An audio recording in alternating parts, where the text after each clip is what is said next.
രോമാ ടിവിയുടെ എല്ലാ മാന്യ ശ്രോതാക്കൾക്കും വേഗം വരുന്ന കർത്താവായ യേശു ക്രിസ്തുവിന്റെ തിരുനാമത്തിൽ വന്ദനത്തെയും സ്വാഗതത്തെയും അറിയിക്കുന്നു. അനുഗ്രഹീതവും മനോഹരവുമായ നല്ല നിമിഷങ്ങൾക്കായി നല്ല ദിവസത്തിനായി ഞാൻ കർത്താവിന് സ്തോത്രം ചെയ്യുന്നു. ഇന്ന് നമ്മൾ ക്ഷണം സ്വീകരിച്ച് നമ്മോടൊപ്പം ജോയിൻ ചെയ്തിരിക്കുന്ന കർത്താവിന്റെ വിലപ്പെട്ട ദാസൻ പാസ്റ്റർ ബെന്നി MK അവറുകൾ. ഡൽഹിയിൽ കുടുംബമായി പാർത്തുകൊണ്ട് കർത്തൃ ശുശ്രൂഷയിലായിരിക്കുന്ന ദൈവദാസന്റെ ഒരുപാട് അനുഭവങ്ങളും ഓർമ്മകളും, പ്രത്യേകിച്ച് സുവിശേഷം നിമിത്തം സുവിശേഷ വിരോധികളാൽ അതിക്രൂരമായ പീഡനത്തിനിരയായ ദൈവദാസന്റെ ജീവിതാനുഭവങ്ങൾ പ്രേക്ഷകരോടൊപ്പം പങ്കുവയ്ക്കാം. ശ്രദ്ധയോടെ പ്രാർത്ഥനയോട് സ്കിപ്പ് ചെയ്യാതെ ഈ വീഡിയോ എല്ലാ പ്രിയപ്പെട്ടവരും കാണുകയും കേൾക്കുകയും ചെയ്യണം. നിങ്ങളുടെ പ്രിയപ്പെട്ടവർക്ക് സുഹൃത്തുക്കൾക്ക് ഷെയർ ചെയ്ത് കൊടുക്കണം.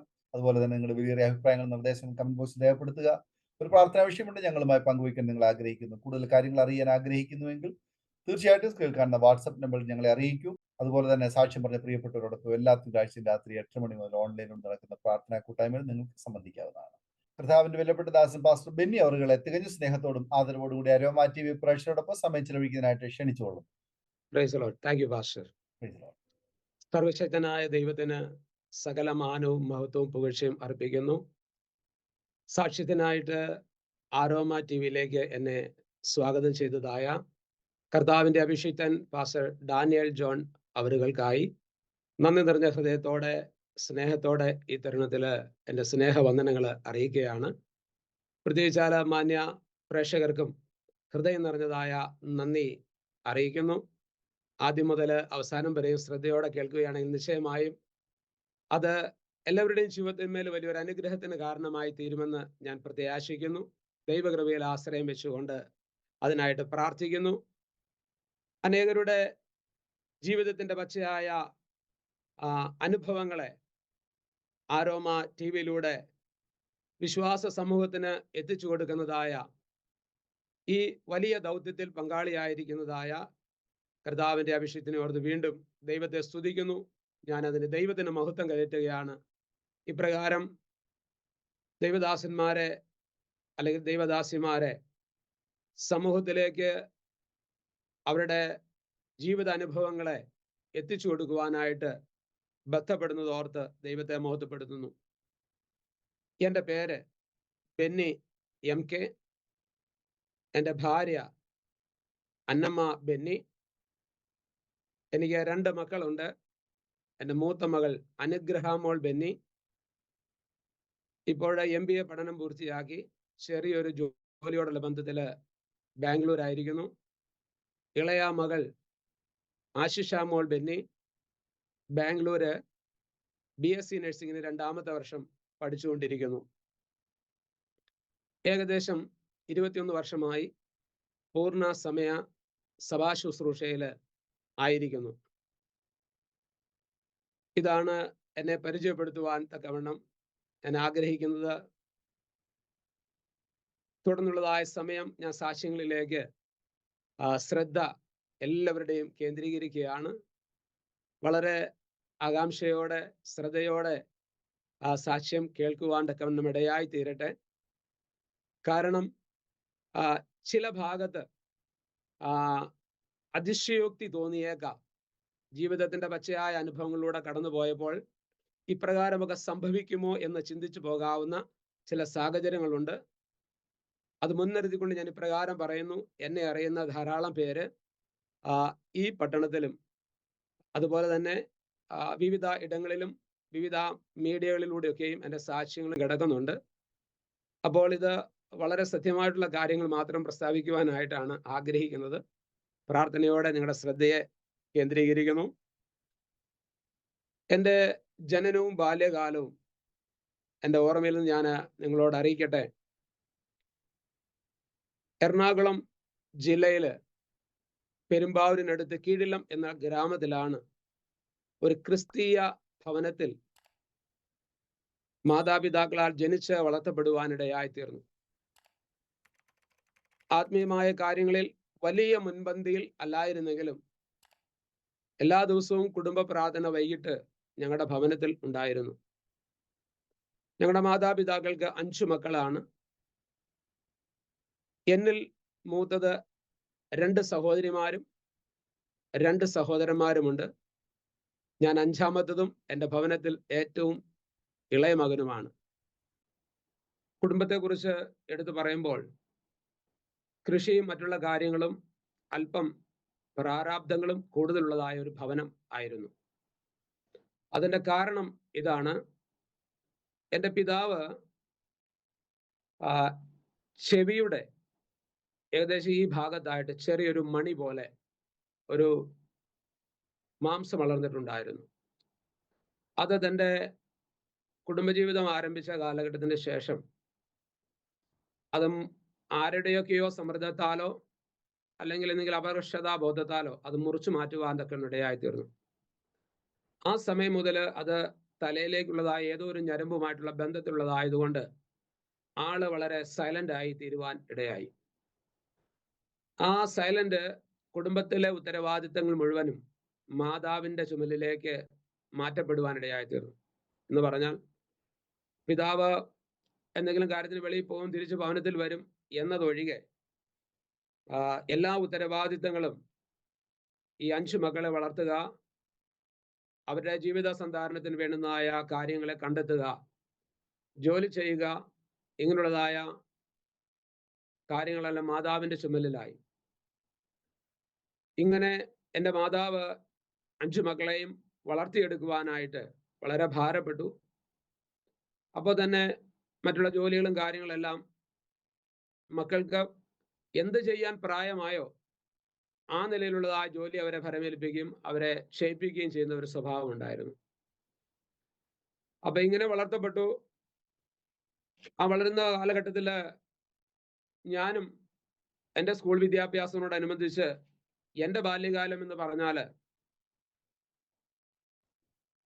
ഇങ്ങനെ സ്കൂളിൽ പോകും, വരും, എന്നാൽ പഠിത്തത്തില് ഭവനത്തിൽ നിന്നുള്ളതായ ഒരു പ്രഷറില്ല. കൃഷി കാര്യങ്ങളുണ്ടെങ്കിൽ അതിന് പ്രാമുഖ്യം കൊടുക്കണം. കൊയ്ത്താകുമ്പോഴൊക്കെയും ഈ കറ്റ ചുമക്കാനായിട്ട് ഒക്കെയും പോകും. മാത്രമല്ല ആ കാലഘട്ടത്തിലാണ് ഒരു ഏകദേശം 1984 എന്നുള്ള കാലയളവ് വരുമ്പോഴത്തേക്കും നമുക്കറിയാം ടിവിയും ദൂരദർശനും ഓരോ ഭവനങ്ങളിലേക്ക് എത്തിത്തേരാൻ തുടങ്ങുന്ന സമയങ്ങളാണ്. അങ്ങനെ TV, സിനിമ, സീരിയല് ഇങ്ങനെയുള്ള കാര്യങ്ങളിൽ ഞാൻ അടിമപ്പെട്ട് പോയി. പിന്നെ സ്കൂളിൽ പോകും, വരും, കൂടുതൽ സമയം കൃഷി മറ്റുള്ള കാര്യങ്ങൾ. അതുകൊണ്ട് ഭവനത്തിലെ പ്രാരാബ്ദങ്ങൾ കൂടുതലുണ്ടായിരുന്നു. എൻ്റെ ഒരു 8ാമത്തെ വയസ്സ് കഴിഞ്ഞപ്പോൾ എൻ്റെ മൂത്ത പെങ്ങളുടെ കല്യാണം കഴിഞ്ഞു. 9ാമത്തെ വയസ്സിൽ തന്നെ ഞാനൊരു അമ്മാച്ചൻ എന്താണെന്ന് അറിയണേക്കായി മുമ്പ് അമ്മാച്ചനായി. അതിനുശേഷം എൻ്റെ ഇളയ പെങ്ങള് എനിക്കൊരു സപ്പോർട്ടായിരുന്നു ഭവനത്തിനകത്ത്. ഈ പശ്ചാത്തലത്തിലാണ് ഞാൻ രക്ഷയുടെ അനുഭവത്തിലേക്ക്, അഥവാ യേശുവിനെ കുറിച്ച്, ദൈവത്തെക്കുറിച്ച് അറിയുവാൻ ഇടയായി തീർന്നത്. ആരംഭ ഭാഗത്തെന്ന് പറഞ്ഞാണ് എൻ്റെ ഇളയ പെങ്ങള് saint Thomas evangelical church of ഇന്ത്യയുടെ ബൈബിൾ കോളേജിൽ 2 വർഷം പോയി പഠിക്കുവാനിടയായി തീർന്നു. അപ്പൊ അവിടെ സേവനിയായി തീരുക എന്നുള്ളതാണ് ലക്ഷ്യം ശുശ്രൂഷയില്. എന്നാൽ എൻ്റെ ഭവനത്തിൽ തന്നെ മൂത്ത സഹോദരൻ അതിന് താല്പര്യമില്ലായിരുന്നു. ആർക്കും അതിനൊരു താല്പര്യമില്ലാത്തതുകൊണ്ട് സഹോദരി അതിനായിട്ട് സുവിശേഷ വേലയ്ക്കായിട്ട് വിട്ടില്ല. ഈ സമയത്ത് എൻ്റെ സഹോദരി എനിക്ക് വേണ്ടി നല്ലപോലെ പ്രാർത്ഥിച്ചുകൊണ്ടിരുന്നു. സൂസൻ ബേബി എന്നാണ് എൻ്റെ സഹോദരിയുടെ പേര്. സഹോദരി എനിക്ക് വേണ്ടി പ്രാർത്ഥിക്കുകയും എന്നെ ഒരു കർത്തൃദാസനാക്കി തീർക്കണം എന്നുള്ളതായ ഒരു ചിന്ത അവരെ ഭരിക്കുകയും യേശു ദൈവമാണെന്ന്, ഒരു ദൈവമുണ്ടെന്നുള്ളതായ കാര്യം മാത്രം എൻ്റെ ഹൃദയത്തിനകത്തേക്ക് പകർന്നു തന്നു. മാത്രമല്ല മൂത്ത ചേട്ടന് ജോലി കിട്ടി. ചെറിയൊരു ജോലിയൊക്കെ ആയിട്ട് ഭവനം വിട്ട വെളിയിലേക്ക് പോയി. ഇളയ ചേട്ടനും ചെറിയൊരു ജോലിയൊക്കെ ആയിട്ട് ഭവനത്തിൽ നിന്ന് വെളിയിലേക്ക് പോയി. ഒരു 14 വയസ്സ് 15 വയസ്സ് താഴെയുള്ള സമയത്ത് എൻ്റെ ഇളയ സഹോദരിയുടെ വിവാഹവും കഴിഞ്ഞു. ഏകദേശം ഞാൻ ഒറ്റപ്പെട്ടതായ ഒരു അനുഭവം എനിക്ക് തോന്നി. കുടുംബത്തിന്റെ ഉത്തരവാദിത്തങ്ങളുണ്ട്. ചേട്ടന്മാരും മറ്റുള്ള സഹോദരന്മാരും ഭവനത്തിന് വെളിയിൽ ജോലിയും മറ്റും കാര്യങ്ങളായി തീർന്നു. അപ്പോഴും കൃഷി കാര്യങ്ങളുണ്ട്, പശു വളർത്തലുണ്ട്, ഇങ്ങനെയുള്ളതായ പല കാര്യങ്ങളും ഭവനത്തിന്റെ ഒരു ഉത്തരവാദിത്വം ഞാൻ കുറച്ച് നാളെങ്കിലും വഹിക്കേണ്ടി വന്നു. എന്തെങ്കിലും ഒരു തൊഴിൽ ചെയ്ത് ജീവിക്കണം, ഭവനത്തിന് വെളിയിലേക്ക് പോകണം എന്നുള്ളതായ ആഗ്രഹം എന്നെ ഭരിച്ചു. ആ നിലയിൽ ഞാൻ ഭവനം വിട്ട് ഡ്രൈവിംഗ് പഠിച്ച് 19ാമത്തെ വയസ്സിൽ അവിടെ നിന്നും ഈ യാത്രയായി. വീട്ടിൽ നിന്നൊക്കെ അനുവാദം എല്ലാം വാങ്ങിച്ചു. അങ്ങനെ പോന്നു. ആദ്യം ഹൈദരാബാദിലും കുറച്ച് നാളുകൾക്ക് ശേഷം ഡൽഹിയിലേക്ക് യാത്ര ചെയ്തു. ഈ സമയത്ത് ഞാൻ ഡൽഹിയിലെ ശുശ്രൂഷയോടുള്ള ബന്ധത്തിലായിരുന്നുകൊണ്ടാണ് നിങ്ങളുടെ മുമ്പ് ഞാൻ ആയിരിക്കുന്നത്. ഇനി രക്ഷിക്കപ്പെടുവാനായിട്ടുള്ളതായ കാര്യങ്ങളിൽ ഒരു കാര്യം ഞാൻ ഇപ്പോൾ സൂചിപ്പിച്ചിരുന്നു. എൻ്റെ ഇളയ പെങ്ങളെ നല്ലപോലെ പ്രാർത്ഥിക്കുകയും എന്നെ ഒരു ദൈവദാസനാക്കി തീർക്കണമെന്നുള്ള ആഗ്രഹമുണ്ടായിരുന്നു. ദൈവത്തെക്കുറിച്ചുള്ളതായ കാര്യം എന്നോട് പറഞ്ഞു. രണ്ടാമത് എൻ്റെ സ്കൂളിൽ ചേർന്ന് പഠിച്ചതായ അന്ന് IPCയിൽ ശുശ്രൂഷയിലായിരിക്കുന്നതായ ഒരു കർത്താവിന്റെ ദാസന്റെ മകൻ സാം MS, ഇന്ന് അദ്ദേഹം അമേരിക്കയിലാണ്. എൻ്റെ കൂട്ടുകാരനായി അദ്ദേഹത്തിന്റെ ജീവിതവും സ്വഭാവവും എന്നെ കുറെയൊക്കെ ദൈവവചനത്തെ എന്നെ സ്വാധീനിക്കുവാനിടയായി തീർന്നു. അപ്പോൾ ഒരു ഭാഗം അതിനകത്ത് ലഭിച്ചിട്ടുണ്ട്. മറ്റൊരു കാര്യം, ഒരുപക്ഷെ ഈ സിനിമയും സീരിയലൊക്കെ കാണുന്നത് വളരെ ഇഷ്ടമായതുകൊണ്ട് എൻ്റെ നാട്ടിലെ ഞങ്ങളുടെ സ്കൂളിൽ തന്നെ ഒരു ദിവസം ഈവനിങ്ങിൽ ഒരു ഫിലിം ഷോ നടക്കുന്നുണ്ട് എന്നറിയുവാനും, സ്കൂൾ ഗ്രൗണ്ടിൽ കളിച്ചുകൊണ്ടിരുന്നപ്പോൾ ഇന്ന് വൈകിട്ട് ഫിലിം ഷോ ഉണ്ടെന്ന് പറഞ്ഞ് ഞങ്ങൾ കുറച്ച് ചെറുപ്പക്കാര് അത് കാണാനായിട്ട് അവിടെ പോയിരുന്നു. അതിൻ്റെ ഒരു പശ്ചാത്തലം ഞാൻ പറയാം. അതിനകത്ത് എന്തെല്ലാമാണോ കാണിച്ചതെന്നൊന്നും എനിക്ക് ഓർമ്മയില്ലെങ്കിലും കേവലം ഓർമ്മയുള്ളതായ കാര്യം ഇതാണ്: ഒരു BSA സൈക്കിള് തള്ളിക്കൊണ്ട് ഒരു ദൈവദാസൻ പോകുന്നു. അദ്ദേഹത്തിന്റെ ഇടത്തെ തോളിൽ ഒരു സഞ്ചി തൂക്കിയിട്ടിട്ടുണ്ട്. ഈ ഫിലിം ഷോയുടെ അവസാനമായപ്പോൾ ആ ഫിലിം ഷോ കാണിച്ചുകൊണ്ടിരുന്ന ആ വ്യക്തി പ്രകാരം ചോദിച്ചു, വടക്കേ ഇന്ത്യയിലേക്ക് സുവിശേഷ വേലയ്ക്കായിട്ട് ഇങ്ങനെ പോകാൻ താല്പര്യമുള്ളവർ ആരെങ്കിലും ഉണ്ടോ എന്ന് ചോദിച്ചു. എനിക്കത് വളരെ എക്സൈറ്റ് ആയിട്ട് തോന്നി. അതിന്റെ കാരണമൊന്നും ഇതല്ല. കാരണം ഇതായിരുന്നു: അദ്ദേഹം BSA സൈക്കിൾ തള്ളിക്കൊണ്ടു പോകുന്നു. ഞാൻ സൈക്കിൾ ചവിട്ടി പഠിച്ചതായ സമയമാണ്. സൈക്കിളെ കയറി ചവിട്ടി പോകുന്നത് അന്ന് 50 പൈസയും 40 പൈസയൊക്കെ വാടകയ്ക്ക് കൊടുത്ത് 1 മണിക്കൂർ സൈക്കിൾ ചവിട്ടാൻ കിട്ടും. അത് ഉപയോഗിക്കുന്നത് കൊണ്ട് ഒരു BSA സൈക്കിൾ കിട്ടിയാൽ വടക്കേന്ത്യയല്ല, ഇനി ലോകത്തിന്റെ ഏത് ഭാഗത്തിൽ വേണമെങ്കിലും അതിനകത്ത് യാത്ര ചെയ്യാമെന്നുള്ളതായ ഒരാഗ്രഹത്തോടു കൂടെയാണ് അന്ന് എനിക്ക് താല്പര്യമുണ്ടെന്ന് പറയുവാനിടയായി തീർന്നു. അങ്ങനെ ചെയ്തു. അവിടെ വന്നവർക്കെല്ലാം വേണ്ടി പ്രാർത്ഥിച്ചു, മടങ്ങിപ്പോയി. വാസ്തവത്തിൽ ഞാൻ പറയട്ടെ, ഞാൻ ആ കാര്യം അമ്പേ മറന്നു. ഞാൻ രക്ഷിക്കപ്പെട്ടിട്ടില്ല, സ്നാനപ്പെട്ടിട്ടില്ല, എനിക്കൊന്നും അറിഞ്ഞുകൂടാ, ഏത് സംഘടനയാണെന്ന് അറിഞ്ഞുകൂടാ, ഏത് ദൈവദാസനാണ് അവിടെ വന്നതെന്ന് അറിഞ്ഞുകൂടാ, എനിക്കൊന്നും അറിഞ്ഞുകൂടാ. ഞാൻ ഇത്രേ ഓർക്കുന്നുള്ളൂ. അതിനുശേഷം 19ാമത്തെ വയസ്സ് ഡൽഹിയിൽ വന്ന് ഏകദേശം 23ാമത്തെ വയസ്സിലേക്ക് കടക്കുമ്പോഴാണ് ഞാൻ ഡൽഹിയിൽ വെച്ചാണ്, അതുവരെ ഞാൻ പശ്ചാത്തലത്തായിരുന്നതായ ഒരു സഭ എനിക്ക് അവിടെ ഇല്ലാത്തതിനാല്, അല്ലെങ്കിൽ ഞാൻ ഇവാഞ്ചലിക്കൽ ബാക്ക്ഗ്രൗണ്ടിൽ നിന്നാണ്. എൻ്റെ അപ്പച്ചൻ്റെ കുടുംബം ഞാൻ കേട്ടിരിക്കുന്നത് യാക്കോബായ ബാക്ക്ഗ്രൗണ്ടിൽ നിന്നും, എൻ്റെ വല്യപ്പച്ചനായിട്ട് വന്നപ്പോൾ മർത്തോമ ബാക്ക്ഗ്രൗണ്ടിലേക്ക് വന്നു. ഇവാഞ്ചലിസ്റ്റ് സഭ രൂപീകരിക്കുമ്പോഴാണ് എൻ്റെ പിതാവൊക്കെ ഇവാഞ്ചലിക്കൽ സഭയിലേക്ക് വന്നത്. എൻ്റെ അമ്മയുടെ വീട്ടുകാർ ഓർത്തഡോക്സ് ബാക്ക്ഗ്രൗണ്ടിൽ നിന്നാണ്. അപ്പോൾ ഈ പശ്ചാത്തലത്തിലായിരുന്നപ്പോൾ ഡൽഹി വന്നപ്പോൾ ഈ ഇവാഞ്ചലിക്കൽ ചർച്ചിൽ പോകാനായിട്ട് ദൂരം കൂടുതലുള്ളത് കൊണ്ട് ഇടയ്ക്കിടയ്ക്ക് ഒരു ദൈവദാസൻ ഞങ്ങളുടെ ഭവനത്തിനകത്ത് വരും. അതാണ് വളരെ ഇമ്പോർട്ടൻ്റ് ആയിട്ടുള്ള ഭാഗം. ഞാൻ രക്ഷയുടെ അനുഭവത്തിലേക്ക് നയിക്കപ്പെടുന്നത്. കർത്താവിന്റെ ദാസൻ MR വിൽസൺ എന്നാണ് കർത്താവിന്റെ ദാസന്റെ പേര്. ഒരു 15 ദിവസം കൂടുമ്പോൾ ഞങ്ങളുടെ ഭവനത്തിൽ വരും. ഞങ്ങള് ഈ ഡൽഹി പട്ടണത്തിലെ ഞാൻ ഒരു 10-16 പേരോളം അടങ്ങുന്നതായ ഒരു ഗ്രൂപ്പായിട്ടാണ് ജോലിക്കായിട്ട്, കമ്പനി ജോലിക്കായിട്ടുള്ളതായ കാര്യങ്ങളെല്ലാം ക്രമീകരിച്ച് റൂം എടുത്ത് വന്ന് ഞങ്ങൾ ഒരു 16 പേരോളം ഹൈദരാബാദിൽ നിന്ന് ഡൽഹിയിലേക്ക് വന്നു. എൻ്റെ ജീവിതത്തിൽ ഞാൻ അല്പം പ്രാർത്ഥിക്കുമായിരുന്നു. രക്ഷയുടെ അനുഭവങ്ങളൊന്നും ഇല്ലെങ്കിലും പ്രാർത്ഥിക്കും. എന്നാൽ യേശുവിനെ കർത്താവ് രക്ഷിതാവായിട്ട് സ്വീകരിച്ചിട്ടുണ്ട്. കാരണം മറ്റൊരു ആരാധനയോ പ്രാർത്ഥനയോ കൂട്ടായ്മയോ അതിനകത്തൊന്നും പോയിട്ടില്ല. ദൈവികമായ കാര്യങ്ങൾ അറിയുകയും പഠിക്കുകയും സൺഡേ സ്കൂളിലൊക്കെ പോയിട്ടുണ്ട്. എങ്കിലും ജീവിതത്തിൽ ഒരു നല്ല പോലെ ജീവിക്കണം, ഒരു രക്ഷിക്കപ്പെട്ട ദൈവം നന്നായി ജീവിക്കണം എന്നുള്ളതായ ഒരു അറിവ് എൻ്റെ ഹൃദയത്തിനകത്തുണ്ട്. പക്ഷെ എനിക്കതിന് സാധിച്ചിട്ടില്ല. തീരുമാനമൊക്കെ 1-2 പ്രാവശ്യം, അതുപോലെ തന്നെ ഈ യൗവനക്കാരുടെ കോൺഫറൻസിനൊക്കെ ക്യാമ്പുകൾക്ക് കടന്നു പോകുമ്പോൾ അവിടെ വെച്ച് ഞാൻ ജീവിതമൊക്കെ സമർപ്പിച്ചിട്ടുണ്ട്, അല്ലെങ്കിൽ യേശുവിനെ രക്ഷിതാവായി സ്വീകരിച്ചിട്ടുണ്ട്. അപ്പോ അതുകൊണ്ട് എനിക്ക് നല്ലപോലെ ജീവിക്കണം, ക്രിസ്ത്യാനിയായാൽ നല്ലപോലെ ജീവിക്കണം എന്നുള്ളതായ ഒരു അറിവ് എനിക്കുണ്ടായിരുന്നു. എന്നാൽ ഡൽഹിയിൽ വന്നപ്പോൾ ദൈവദാസൻ കൂടെ ഭവനത്തിനകത്ത് വരും, ആലയത്തിലേക്ക് വിളിക്കും, ഞങ്ങൾ ചിരിച്ചുകൊണ്ട് സ്വാഗതം ചെയ്യും, വരാന്നൊക്കെ പറയും, പക്ഷെ പോകത്തില്ല. വീണ്ടും വരും, വീണ്ടും പ്രാർത്ഥിക്കും, സഹോദര വരണം, ആരാധനയ്ക്ക് വരണം എന്ന് വിളിക്കും. അദ്ദേഹത്തിന്റെ നല്ല തുറന്ന മനസ്സ്, ചിരിച്ചുകൊണ്ടുള്ളതായ മുഖം വളരെ ആകർഷണീയമായിരുന്നു. ആ ദൈവദാസനെ പിണക്കണ്ട, അദ്ദേഹത്തെ ഒന്ന് സന്തോഷിപ്പിക്കണമെന്ന് വിചാരിച്ച് ഒരു പ്രാവശ്യം ഞാൻ പോയി. പോകുമ്പോൾ എൻ്റെ കൂടെയുള്ള 1-2 പേരും കൂടെ വന്നു, ഞങ്ങൾ അങ്ങനെ പോയി. അപ്പോൾ ഞാൻ ഇങ്ങനെ ഒരു തീരുമാനം എടുത്തു, ഈ പെന്തക്കോസുകാരെ പോലെ കൈയടിക്കത്തില്ല, ഏറ്റവും പുറകെ പോയി ഇരിക്കാം, വചനം കേൾക്കാം, പാട്ട് പാടുകയാണെങ്കിൽ പിന്നെ എല്ലാവരും പാടുന്നതാണല്ലോ, വേണമെങ്കിൽ പാടാം. ഇത്രയൊക്കെയുള്ള ഒരു പ്രത്യേക മൈൻഡ് സെറ്റോട് കൂടിയാണ് ഞാൻ പോയത്. അവിടെ പോയിരുന്നു, ആരാധന കൂടി, സന്തോഷമായി തോന്നി, മറ്റുള്ള കുഴപ്പങ്ങളൊന്നും തോന്നിയില്ല, വന്നു. എന്നാൽ വീണ്ടും ഈ ദൈവദാസൻ 15 ദിവസം കൂടുമ്പോൾ വീണ്ടും വരും, വീണ്ടും വിളിക്കും. അതൊരു ബുദ്ധിമുട്ടായി.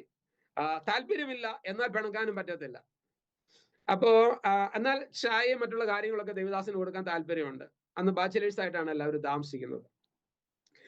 ഈ 1991 ഡൽഹിയിൽ വരികയും 91 മുതൽ 93 വരെയുള്ള കാലയളവിലാണ് എന്റെ മാനസാന്തരത്തിലേക്ക് നയിക്കപ്പെടുന്നത്.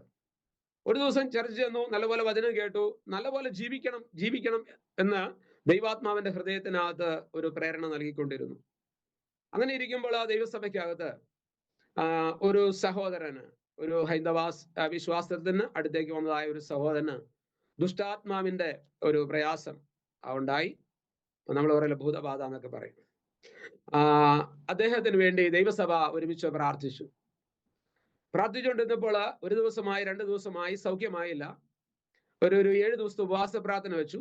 ഓരോ ദിവസവും ഓരോരോ ദൈവദാസന്മാരെ വിളിച്ചു, പ്രാർത്ഥിപ്പിച്ചു, സൗഖ്യമായില്ല. അപ്പൊ ഞാൻ ഇങ്ങനെ ഒരു തീരുമാനമെടുത്തു, വാസ്തവത്തിൽ ഇവരുടെ ഉള്ളിൽ ദൈവമുണ്ടോ, ഇതിനകത്ത് ഒരു മോചനം ലഭിക്കുമോ, അങ്ങനെയാണെങ്കിൽ എനിക്കിതൊന്ന് കാണണം, അങ്ങനെയാണെങ്കിൽ ഇവരുടെ മധ്യത്തിൽ ദൈവം ഉണ്ടെന്ന് വിശ്വസിക്കാം എന്നൊരു ചിന്ത എന്നിൽ ഭരിച്ചു. അങ്ങനെ ഇതെന്തായി തീരുമെന്ന് അറിയാനായിട്ട് ഞാനും അവധിയെടുത്തു.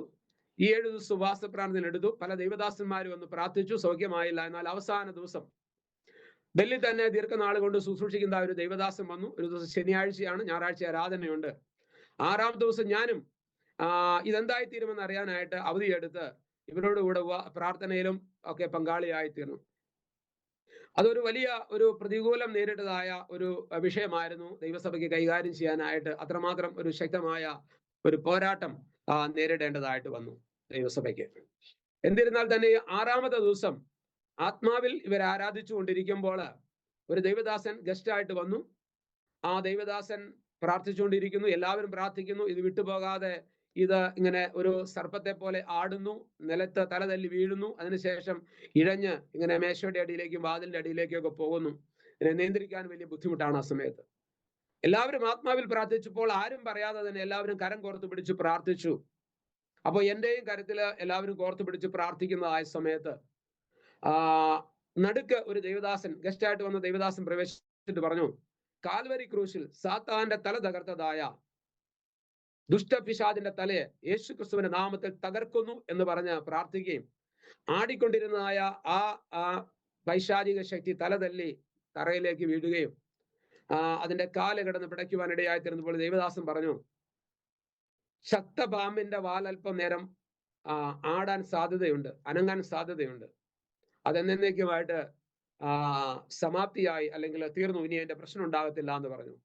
വാസ്തവത്തിൽ ആ പറഞ്ഞത് ശരിയായിരുന്നു. അല്പ നിമിഷങ്ങൾ കഴിഞ്ഞപ്പോൾ ആ അനക്കം നിലച്ച് എഴുന്നേൽക്കാൻ പറഞ്ഞ് എഴുന്നേറ്റ് വരുമ്പോൾ ദൈവത്തെ സ്തുതിച്ചുകൊണ്ട് ആ സഹോദരൻ എഴുന്നേറ്റ് വരികയും വാസ്തവമായിട്ടും യേശു ജീവിക്കുന്ന ദൈവമാണെന്നും ഈ പെന്തക്കോസ്ത് ആരാധനയുടെ ഈ സഭയുടെ മധ്യത്തിനകത്ത് ദൈവമുണ്ടെന്നും ഞാൻ വിശ്വാസത്തിൽ ഉറയ്ക്കുവാൻ തക്കവണ്ണം അതൊരു കാരണമായി തീർന്നു.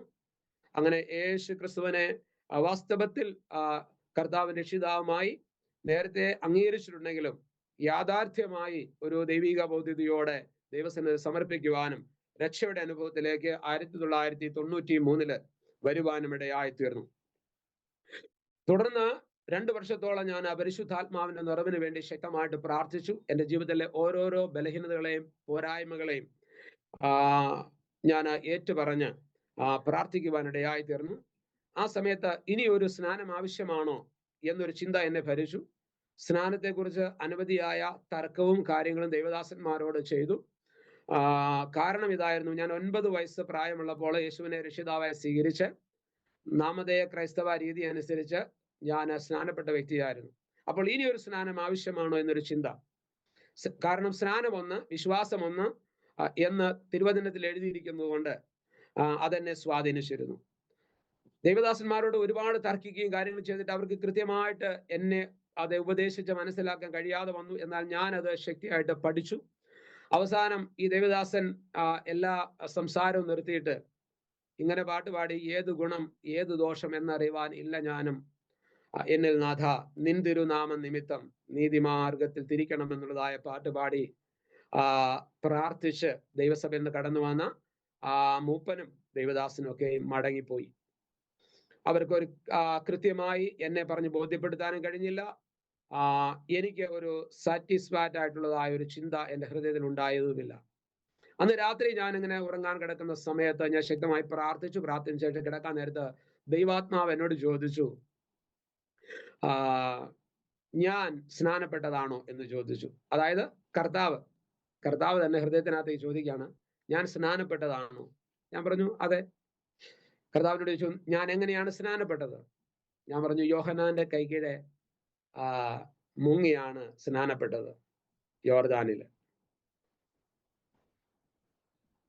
എന്നോട് ചോദിച്ചു, നീ എങ്ങനെയാണ് സ്നാനപ്പെട്ടത് എന്ന് ദൈവാത്മാവിനോട് ചോദിച്ചു. ഞാൻ പറഞ്ഞു, ഞാന് തളിച്ചാണ് സ്നാനപ്പെട്ടത്. അപ്പൊ രക്ഷിക്കപ്പെട്ടിട്ട് തളിച്ച് സ്നാനപ്പെട്ട വ്യക്തിയായിരുന്നു. ആ ചോദ്യത്തിൽ നിന്ന് എനിക്കെല്ലാം ബോധ്യത വന്നു. എനിക്ക് മറ്റൊന്നും ആരും പറഞ്ഞു ബോധ്യപ്പെടുത്തേണ്ടി വന്നില്ല. കാര്യങ്ങളെല്ലാം സിമ്പിൾ ആയിരുന്നു. എന്റെ പ്രശ്നം ഇതായിരുന്നു: ഞാൻ ഒരിക്കൽ രക്ഷിക്കപ്പെട്ടതാണ്, അതിനുശേഷമാണ് സ്നാനപ്പെട്ടത്. ഞാൻ പിതാവിന്റെയും പുത്രന്റെയും പരിശുദ്ധാത്മാവിന്റെയും നാമത്തിലാണ് സ്നാനപ്പെട്ടത്. എന്നാൽ കർത്താവ് തന്നെ ആ സിമ്പിൾ ആയിട്ട് എന്നോട് ചോദിച്ചപ്പോൾ എനിക്ക് കാര്യം വേഗത്തിൽ അത് മനസ്സിലായി. അപ്പോൾ തന്നെ എനിക്ക് ഇങ്ങനെ ഒരു ചിന്തയുണ്ടായിരുന്നു: ഒരുപാട് പേര് പെന്തക്കോസ്ത് അനുഭവത്തിലേക്ക് രക്ഷിക്കപ്പെട്ട് സ്നാനപ്പെട്ട് വന്നിട്ട് അവരുടെ ജീവിതം അത്ര മാതൃകാപരമായി കാണാത്തത് കൊണ്ട് ഞാൻ ഇങ്ങനെ തീരുമാനം എടുത്തിട്ടുണ്ടായിരുന്നു, സ്നാനപ്പെടുവാണെങ്കിൽ സ്നാനപ്പെട്ടതുപോലെ ജീവിക്കണം. അങ്ങനെ ജീവിക്കാൻ കഴിയുന്നില്ലെങ്കിൽ അമ്മ സ്നാനപ്പെടേണ്ട. അതുകൊണ്ട് ആ നിലയിലുള്ള അല്പ പരിഭവമൊക്കെ ഹൃദയത്തിനകത്തുണ്ടായിരുന്നു. അതുകൊണ്ട് എനിക്ക് ജീവിക്കാൻ കഴിയുമോ ഇല്ലയോ, പെന്തക്കോസ്ത് അനുഭവത്തിലേക്ക് വന്നാൽ അതുപോലെ ജീവിക്കാൻ കഴിയുമോ ഇല്ലയോ, അതായിരുന്നു എൻ്റെ ചലഞ്ചിങ്. കാരണം എൻ്റെ ജീവിതത്തില് എല്ലാത്തര പാപ സ്വഭാവങ്ങളും എന്നിനകത്തുണ്ടായിരുന്നു. അതായത് ഒരു ചെറുപ്പക്കാരന്റെ ജീവിതത്തില് ഉണ്ടാകാമായിരിക്കുന്ന എല്ലാവിധ ദുർസ്വഭാവങ്ങളും, മദ്യപാനമോ പുകവലിയോ മറ്റുള്ളതായ എല്ലാ അലലിയ സ്വഭാവങ്ങളും ഉണ്ടായിരുന്നു.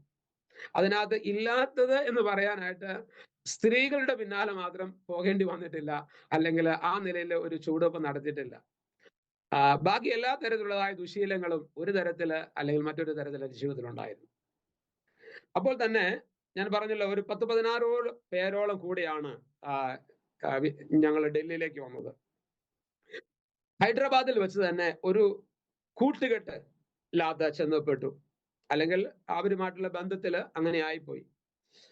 അവര് അല്പം നല്ല സ്വഭാവമുള്ളവരായിരുന്നില്ല എന്ന് പറഞ്ഞാൽ ആർക്കെങ്കിലും എന്തെങ്കിലും ബുദ്ധിമുട്ടൊക്കെ വന്നാൽ അവരുടെ ബുദ്ധിമുട്ടിനെ കൈകാര്യം ചെയ്ത് ആ കാര്യം നേടിക്കൊടുക്കുന്ന ഒരു രീതി.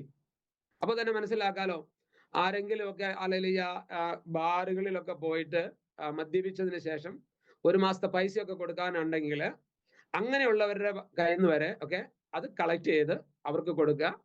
അപ്പൊ ഇങ്ങനെയുള്ളതായ രീതി. അപ്പൊ അതിന്റെ ബുദ്ധിമുട്ടുകളൊക്കെ ഞാൻ ബാക്കിയൊന്നും പറയുന്നില്ല, അത് നിങ്ങളങ്ങ് മനസ്സിലാക്കിയാൽ മതി. അപ്പോ ഇതുപോലെ തന്നെ ഏതെങ്കിലും കടക്കാർക്ക് സബ്ജി മേടിച്ചതിന് ശേഷം പണം കൊടുക്കുവാനുണ്ടെങ്കിൽ ഇങ്ങനെയുള്ള കാര്യങ്ങളിലൊക്കെ ചെന്ന് ഇടപെടുക, തലയിടുക. ആരെങ്കിലും ഫൈനാൻഷ്യൽ ലെവലായിട്ട് അങ്ങോട്ടും ഇങ്ങോട്ടും കൈമാറ്റം ചെയ്യാനായിട്ട് കൊടുക്കാൻ പറഞ്ഞത് കൊടുക്കാതിരിക്കുക, കടം മേടിച്ച് കൊടുക്കാതിരിക്കുക, അതൊക്കെ കൈകാര്യം ചെയ്യാനായിട്ടും ഒക്കെ ഉള്ളതായ ഒരു ഗ്രൂപ്പ്. അപ്പോൾ അത് പലപ്പോഴും പോലീസ് കേസുകളിലേക്ക് വരെ ചെന്ന് എത്താവുന്നതും അത്തരത്തിലുള്ളതായ പ്രവണതകളും അവരെ ഏത് നിലയിലും കൈകാര്യം ചെയ്യാനായിട്ട് മടിക്കാതെ ഒരു ഗ്രൂപ്പിന്റെ അകത്ത് ചെന്നപ്പെട്ടു. ഞാൻ അതിനകത്ത് നേതൃത്വമൊന്നുമല്ല, എങ്കിൽ തന്നെയും എന്റെ പ്രവണത അനുസരിച്ച് ഞാൻ വീട്ടിൽ നിന്ന് വന്നപ്പോൾ ഒന്ന് മാതാപിതാക്കളെ ചോദിക്കാനില്ല, സഹോദരങ്ങളെ ചോദിക്കാനില്ല. എന്ത് ജോലി ചെയ്തും പണം ഉണ്ടാക്കണം, എന്ത് ജോലിയും ചെയ്യും, അതിന് ഒന്നിനും മടിയില്ല. അങ്ങനെ ഇതിനകത്തൊക്കെ ചെന്ന് പെട്ടപ്പോൾ എൻ്റെ ജീവിതത്തിൽ ഉണ്ടായ ഒരു കാര്യം, എനിക്ക് ഏത് സമയത്തും എന്തും സംഭവിക്കാം, അല്ലെങ്കിൽ ഏത് പോലീസ് കേസും ഉണ്ടാകാൻ സാധ്യതയുണ്ട്. അതുകൊണ്ട് ഒരു ഷൂ എപ്പോഴും ധരിക്കുകയും അതിനകത്ത് എൻ്റെ വ്യക്തിപരമായ സുരക്ഷയ്ക്കായിട്ട് ഒരു ആലലിയ എന്താ പറയണേ, ഒരു ആയുധം ഇത്രയും നീളത്തിലൊക്കെ ഉള്ളത് പറഞ്ഞാൽ മതി, അത്രേ പറയുന്നുള്ളൂ. അത് ഷൂവിനകത്ത് തിരികെ നടക്കുക 24 hours. ഇത് ഇരിക്കുന്നത് കൊണ്ട് വളരെ ഒരു ആത്മധൈര്യം. ആരടാ എന്ന് ചോദിച്ചാൽ എന്തടാ എന്ന് ചോദിക്കും. അതുപോലെ തന്നെ ആരോടും എതിർക്കാനായിട്ട് മടിയില്ല. അത് ട്രെയിനിനകത്താണെങ്കിലും, അത് ബസ്സിനകത്താണെങ്കിലും, ഏത് സംഘങ്ങളാണെങ്കിലും, ഏത് ഗ്രൂപ്പുകളാണെങ്കിലും, എത്തരത്തിൽ ഓപ്പോസിറ്റ് വന്നാലും അതിനെ നേരിടാനുള്ള ഒരു ധൈര്യം എൻ്റെ ഹൃദയത്തിനകത്തുണ്ടായിരുന്നു. അപ്പൊ അതുകൊണ്ട് ആരെയും ഭയം കൂടാതെ എവിടെയും നിൽക്കാനും, ആരോട് സംസാരിക്കാനും, എതിർക്കാനും ഉള്ളതായ ഒരു മനോഭാവത്തിലേക്ക് ഞാൻ ചെന്നപ്പെട്ടു. ഞാൻ ഇങ്ങനെ പറയാം, എന്നെ കേൾക്കുന്നവരെ ശ്രദ്ധിക്കണമേ, ഏത് സമയത്തും ഒരു രക്തക്കറ എൻ്റെ കരത്തിൽ പുരളാമായിരുന്ന സാഹചര്യങ്ങളിൽ നിന്നാണ് ദൈവം എന്നെ സ്നേഹിച്ചത് കൊണ്ട് അങ്ങനെ ഒരു രക്തക്കറ പുരളാതെ വണ്ണം. സാഹചര്യങ്ങൾ ഒരുപാടുണ്ടായിരുന്നു, പക്ഷെ ആരുടെയും രക്തക്കറ സംഭവിക്കാതെ വണ്ണം, അല്ലെങ്കിൽ ഒരു വലിയൊരു പാപത്തിലേക്ക് ഇന്ന് പെടാതെ വണ്ണം. അപ്പോൾ തന്നെ അതിനുള്ള എല്ലാ സാഹചര്യങ്ങളും ഒത്തുവന്ന സാഹചര്യങ്ങളെല്ലാം ജീവിതത്തിൽ സംഭവിച്ചിട്ടുണ്ട്. ചില കേസുകളൊക്കെ ചെന്നപ്പെട്ട് ഉണ്ടായി. ഇങ്ങനെ ഒരു സംഭവം വരെ വന്നു. ഇന്ന് രാത്രി എന്തെങ്കിലും സംഭവിച്ചാൽ എന്ന് പറഞ്ഞിട്ട് ഞങ്ങള് കിടന്നുറങ്ങുമ്പോൾ ഒരു ഡോറിലേക്ക് വന്ന് ഒരാള് ഒരു വടി കൊണ്ട് മുട്ടുന്നതായ സൗണ്ട്. അപ്പൊ ഞങ്ങൾ ഒരു 6-7 പേര് അന്നേരത്ത് തന്നെ റൂമിനകത്തുണ്ട്. ഞങ്ങളുടെ ഗ്രൂപ്പിലുള്ള 1-2 പേര് വെളിയിൽ പോയിരിക്കുന്നു സന്ധ്യയ്ക്ക്. ആ സമയത്ത് വെച്ച് എന്തോ അനർത്ഥം വെളിയിൽ ഉണ്ടായിട്ടുണ്ട്. ഒരുപക്ഷെ പോലീസുകാരാണ് ആകാൻ സാധ്യതയുണ്ട് വരുന്നത്. അങ്ങനെ വരികയാണെങ്കിൽ അതിന് നേരിടണം. ഇങ്ങനെല്ലാം തീരുമാനമെടുത്ത് ലാത്തി കൊണ്ട് ഇങ്ങനെ മുട്ടുമ്പോലെ സൗണ്ട് കേൾക്കാനിടയായിത്തീരുന്നു. അങ്ങനെ മുട്ടി ആദ്യം റൂമിനകത്തേക്ക് കയറി വരുന്ന ആരാണെങ്കിലും അവരെ 1-2 പേര് കമ്പിവടി സൂക്ഷിച്ച് വെച്ചിരിക്കുന്നു, ഒരാള് മുളവടി സൂക്ഷിച്ച് വെച്ചിരിക്കുന്നു.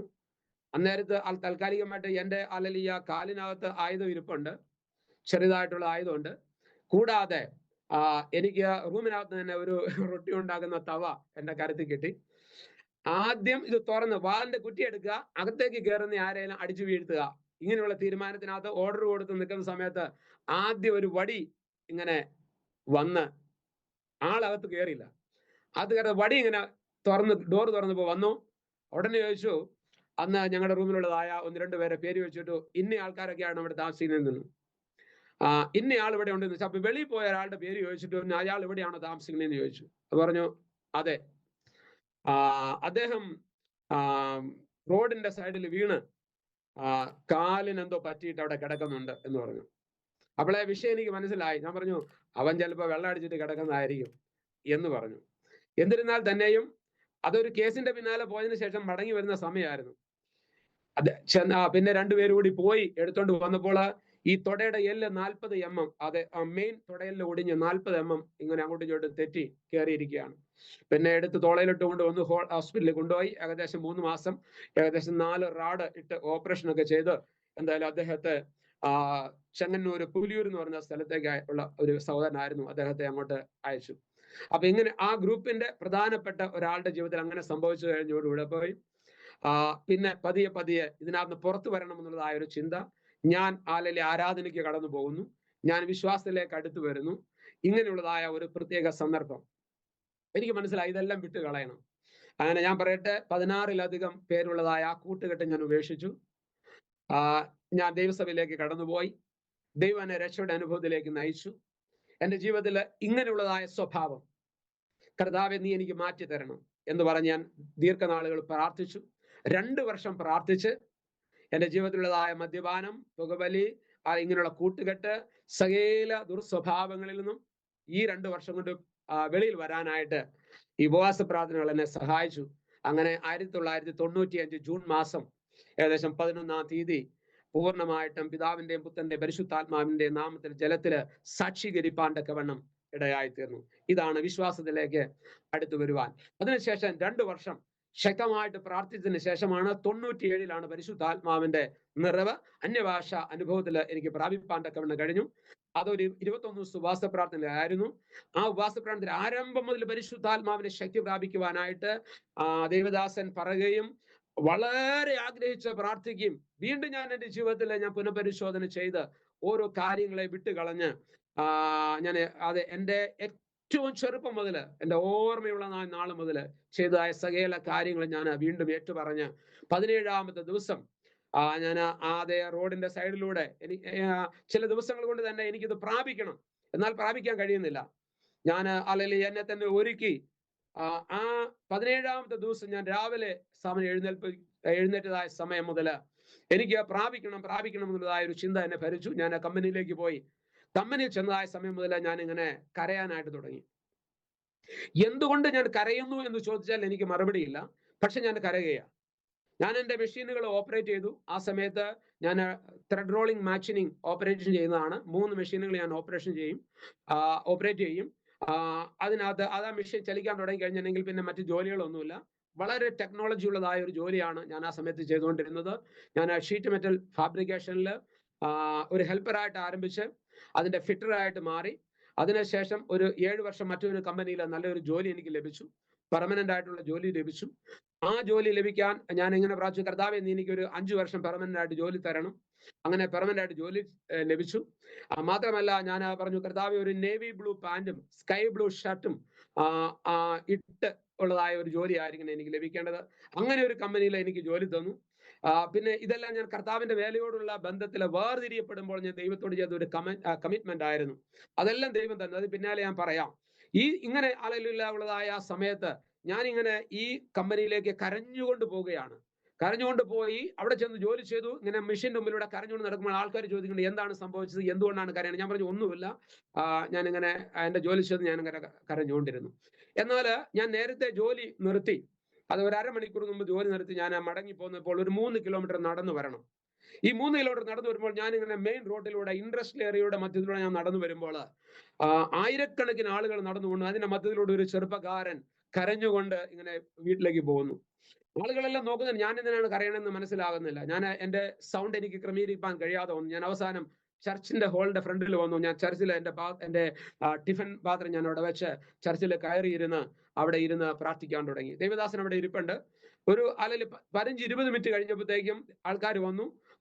പ്രാർത്ഥിച്ച് പാട്ട് പാടുവാനായിട്ട് ആരംഭിച്ചു. ആദ്യത്തെ പാട്ട് മൽപ്രിയനെ എന്നേശു നായകനെ എന്നുള്ളതായ പാട്ടിന്റെ 4 ലൈൻ ഞാൻ പാടി. പാടി കഴിഞ്ഞപ്പോഴത്തേക്കും എനിക്കൊരു കാര്യം മനസ്സിലായി. എൻ്റെ നാവും എൻ്റെ ശരീരവും എൻ്റെ മനസ്സും എല്ലാം ദൈവാത്മാവ് ഏറ്റെടുക്കുവാൻ ഇടയായി തീർന്നു. ഞാൻ പാട്ട് പാടുന്നുണ്ടെങ്കിലും എൻ്റെ അകത്ത് വരുന്ന സൗണ്ട് പാട്ടിന്റെ വാക്കുകളായിരുന്നില്ല. പരിശുദ്ധാത്മാവിന്റെ നിറവില് എന്റെ ഇഷ്ടപ്രകാരം നാക്കിനെ ചലിപ്പിക്കാൻ കഴിയാതെ ശബ്ദങ്ങൾ വെളിയിൽ വരുവാൻ ഇടയായിത്തീരുന്നു. ആ ശബ്ദം അതിന്റെ 18ാമത്തെ ദിവസവും 19ാമത്തെ ദിവസവുമായി ഒരു ഓർഡർ ആയിട്ട് വലിയ പരിശുദ്ധാത്മാവിന്റെ നിറവ് പ്രാപിപ്പാൻ തക്കവണ്ണം ഇടയായിത്തീർന്നു. അങ്ങനെ ഞാൻ രക്ഷിക്കപ്പെട്ടതിന് ശേഷം 4 വർഷം കാത്തിരുന്നു. 2 വർഷം കഴിഞ്ഞ് സ്നാനപ്പെട്ടത്. അത് ദൈവാത്മാവിന്റെ പ്രത്യേക ഇടപെടലിലൂടെ പരിശുദ്ധാത്മാവിന്റെ നിറവ് അങ്ങനെ കാത്തിരുന്ന് വളരെ ആഗ്രഹത്തോടെ പ്രാർത്ഥിച്ചതിന്റെ ഫലമായിട്ടാണ് എനിക്ക് ലഭിച്ചത്. മാത്രമല്ല അത് അലലിയ ശക്തമായി പ്രാപിച്ച് ഒരു 3.5-4 ആഴ്ച ഞാൻ ചായ കുടിക്കാനായിട്ട് ഗ്ലാസ് എടുത്ത് പ്രാർത്ഥിച്ചാൽ അന്യഭാഷ വെളിയിൽ വരും. എനിക്ക് എന്നെ കൺട്രോൾ ചെയ്യാൻ കഴിയത്തില്ലായിരുന്നു. ഞാനൊരു വാഹനത്തിൽ കയറി അന്യഭാഷ പറഞ്ഞാൽ ഹല്ലേലൂയ ഞാൻ അന്യഭാഷയിൽ തന്നെ തുടരും. എനിക്ക് അതിനെ കൺട്രോൾ ചെയ്യാൻ കഴിയത്തില്ലായിരുന്നു. അങ്ങനെ ഇസ്രായേൽ ജനം മേഘത്തിന്റെ കീഴിൽ സഞ്ചരിച്ചു എന്ന് പറയുന്നത് പോലെ ആ ദൈവാത്മാവിന്റെ കീഴിൽ ഏകദേശം 1 മാസത്തോളം സഞ്ചരിപ്പാൻ തക്കവണ്ണം ഇടയായിത്തീർന്നു. അത് ജീവിതത്തിലെ വലിയൊരു അനുഭവമായിരുന്നു.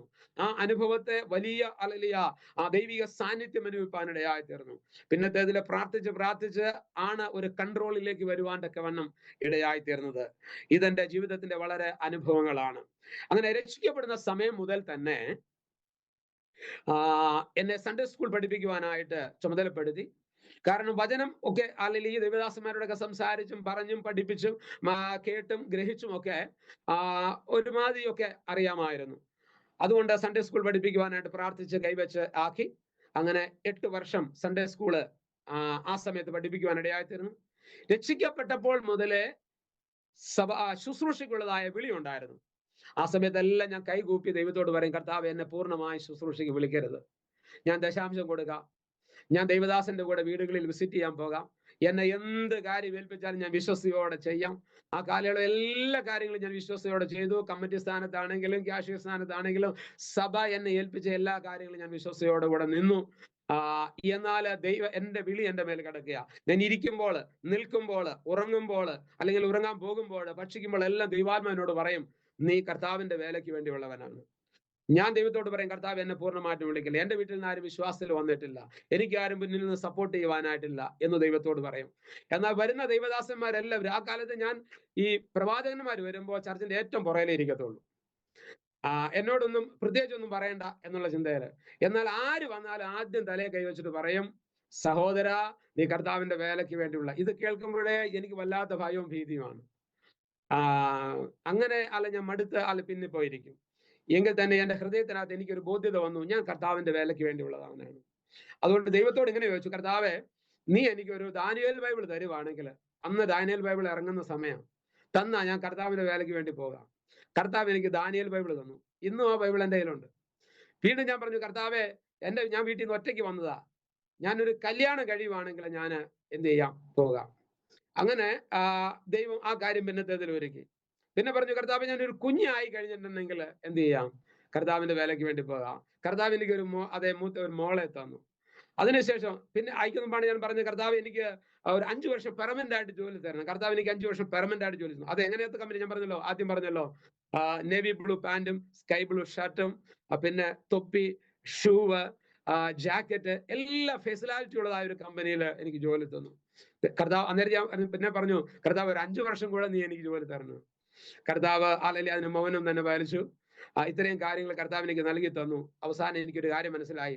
ദൈവാവനോട് ഇങ്ങനെ ഇടപെട്ടു, ഇനി നീ എനിക്ക് വേണ്ടി വേർതിരിഞ്ഞില്ലെങ്കിൽ ഒന്നെങ്കിൽ നീ ഒരു മെന്റലായി മാറും, അതല്ലെങ്കിൽ നീ ഒരു അപകടത്തിലൂടെ ലോകത്ത് മാറ്റപ്പെടേണ്ടി വരും.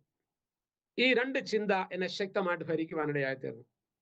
അപ്പൊ തന്നെ എനിക്ക് ബോധ്യതയുണ്ട്, ഞാൻ കല്യാണം കഴിക്കാൻ നേരത്ത് ഇപ്രകാരമാണ് ഞാൻ ചിന്തിച്ച്. ഞാൻ ഇങ്ങനെ തന്നെ പറഞ്ഞിരുന്നു, ഞാൻ പെണ്ണ് കാണാൻ പോകാൻ നേരത്ത് പറഞ്ഞു, ചെറിയൊരു ജോലി ചെയ്യുന്നുണ്ട്, എപ്പോൾ വേണമെങ്കിലും ഞാനത് വിടാം, ഞാൻ കർത്താവിന്റെ വേലയ്ക്ക് വേണ്ടിയിട്ടുള്ളതാണ്. അങ്ങനെ ഒരു തീരുമാനം ഉണ്ടെങ്കിൽ അത് വിവാഹത്തിന് സമ്മതിക്കാവൂ, അല്ലെങ്കിൽ അങ്ങനെ ഒരു, അത് ഞാൻ നേരത്തെ പറഞ്ഞു. അപ്പൊ ഇതിനോടകം സംഭവിച്ചതായ ചില കാര്യങ്ങൾ ഞാൻ ഒന്ന് വേഗത്തിൽ പറയുവാൻ. എന്റെ വിവാഹത്തോടുള്ള ബന്ധത്തില് ഞാൻ പറഞ്ഞില്ല, ഞാൻ ഒറ്റയ്ക്കാണ് വീട്ടിൽ നിന്ന് വന്നത്.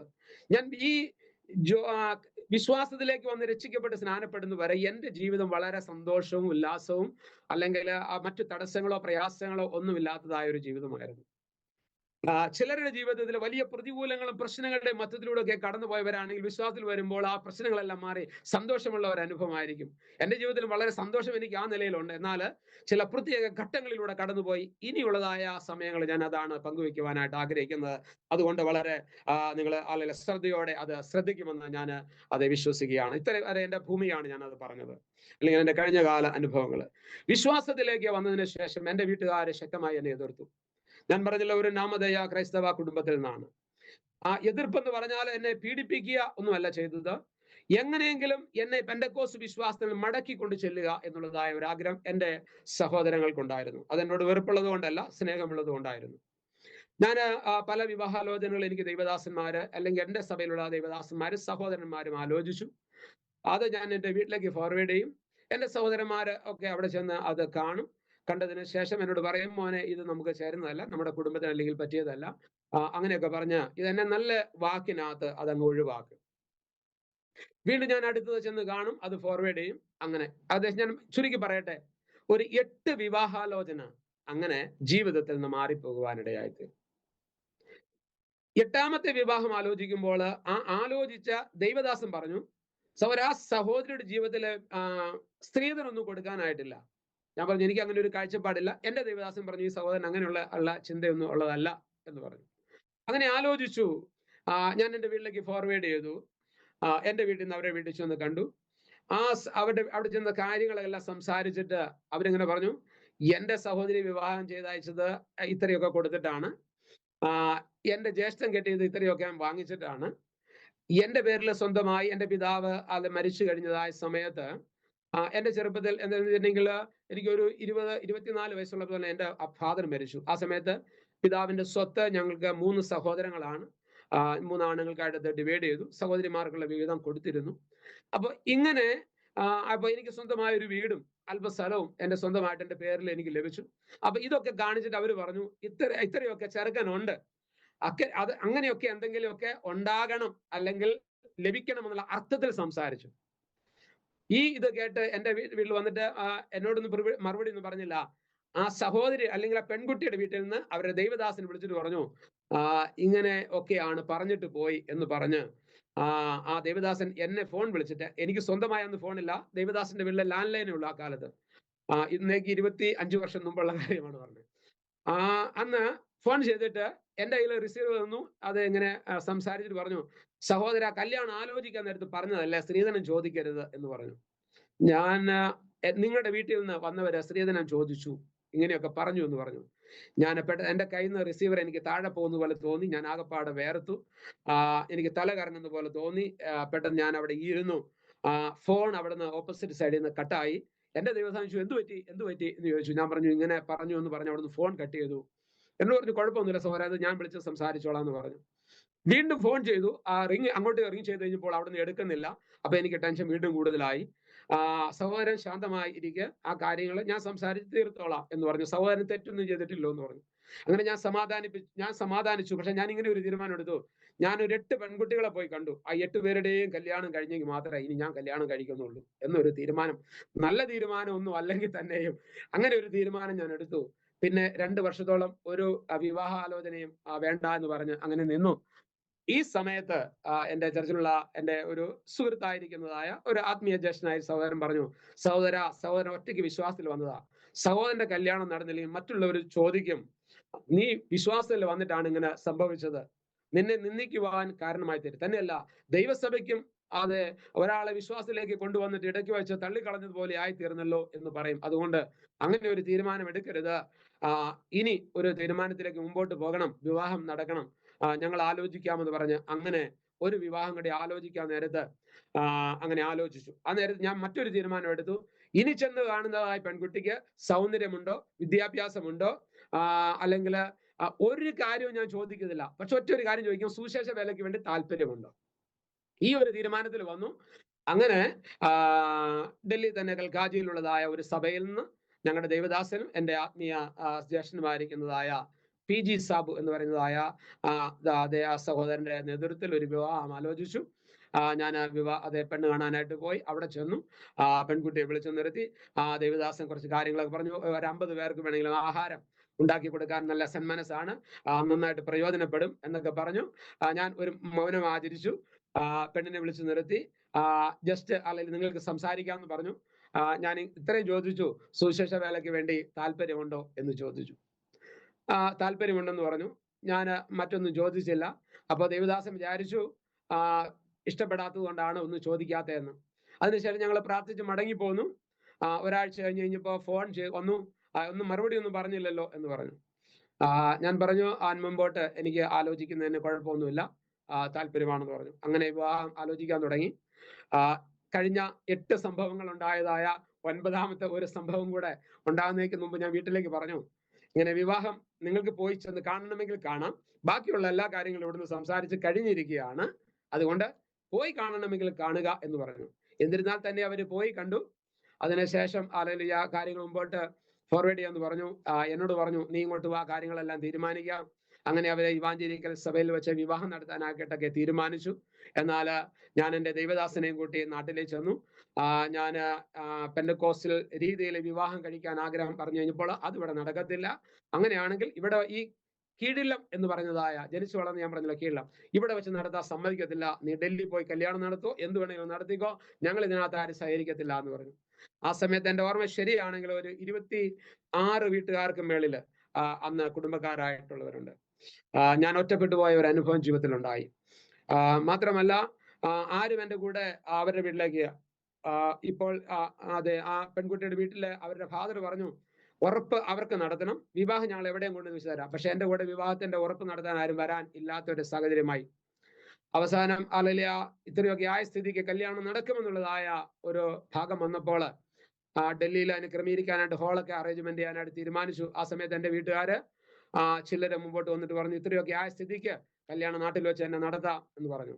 ഞാൻ പറഞ്ഞു, കല്യാണം നടത്തുന്ന കാര്യം നേരത്തെ തീരുമാനിച്ചു കഴിഞ്ഞു. ഡൽഹിയിൽ വെച്ച് ഉറപ്പ് ഇവിടെ നടത്താൻ നിങ്ങൾ വരുന്ന കാര്യം ഞാൻ സംസാരിച്ചിരുന്നു.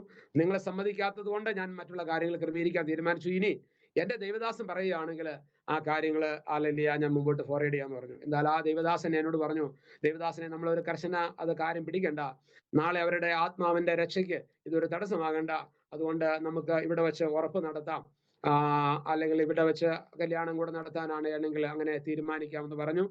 അങ്ങനെ ഡൽഹിയിലേക്ക് വിളിച്ചു പറഞ്ഞ് ഹോളെല്ലാം ക്യാൻസൽ ചെയ്തതിന് ശേഷം വിവാഹം നടത്താനായിട്ട് തീരുമാനിച്ചു. ഞാൻ പറയട്ടെ, ഞങ്ങളുടെ എല്ലാ ഭവനങ്ങളിലും ഞാൻ പോയി, ഞാൻ കല്യാണം ക്ഷണിച്ചു, ഞാൻ തന്നെ ക്ഷണിച്ചു, എല്ലാവരോടും പറഞ്ഞു, എല്ലാവരും സഹകരിച്ചു. അതുവരെയും എല്ലാ കല്യാണത്തിനും എല്ലാവരും സഹകരിച്ചിട്ടില്ലെങ്കിൽ എന്റെ കല്യാണം ആദ്യമായിട്ട് അവർ കാണാനായിട്ടാണെങ്കിലും എല്ലാവരും വരികയും സഹകരിക്കും. ദൈവത്താൽ അത് സംഭവിച്ചു. കീഴിലും പെനിയൽ ബൈബിൾ സെമിനാരിയുടെ ഹോളിൽ വെച്ച് വിവാഹവും അതിനോടനുബന്ധിച്ചുള്ളതായ അലലിയ പാർട്ടിയും അതേ ആഹാര കാര്യങ്ങളൊക്കെയും അതിന്റെ മെസ്സിൽ നടത്തുവാൻ ഇടയായിത്തീർന്നു.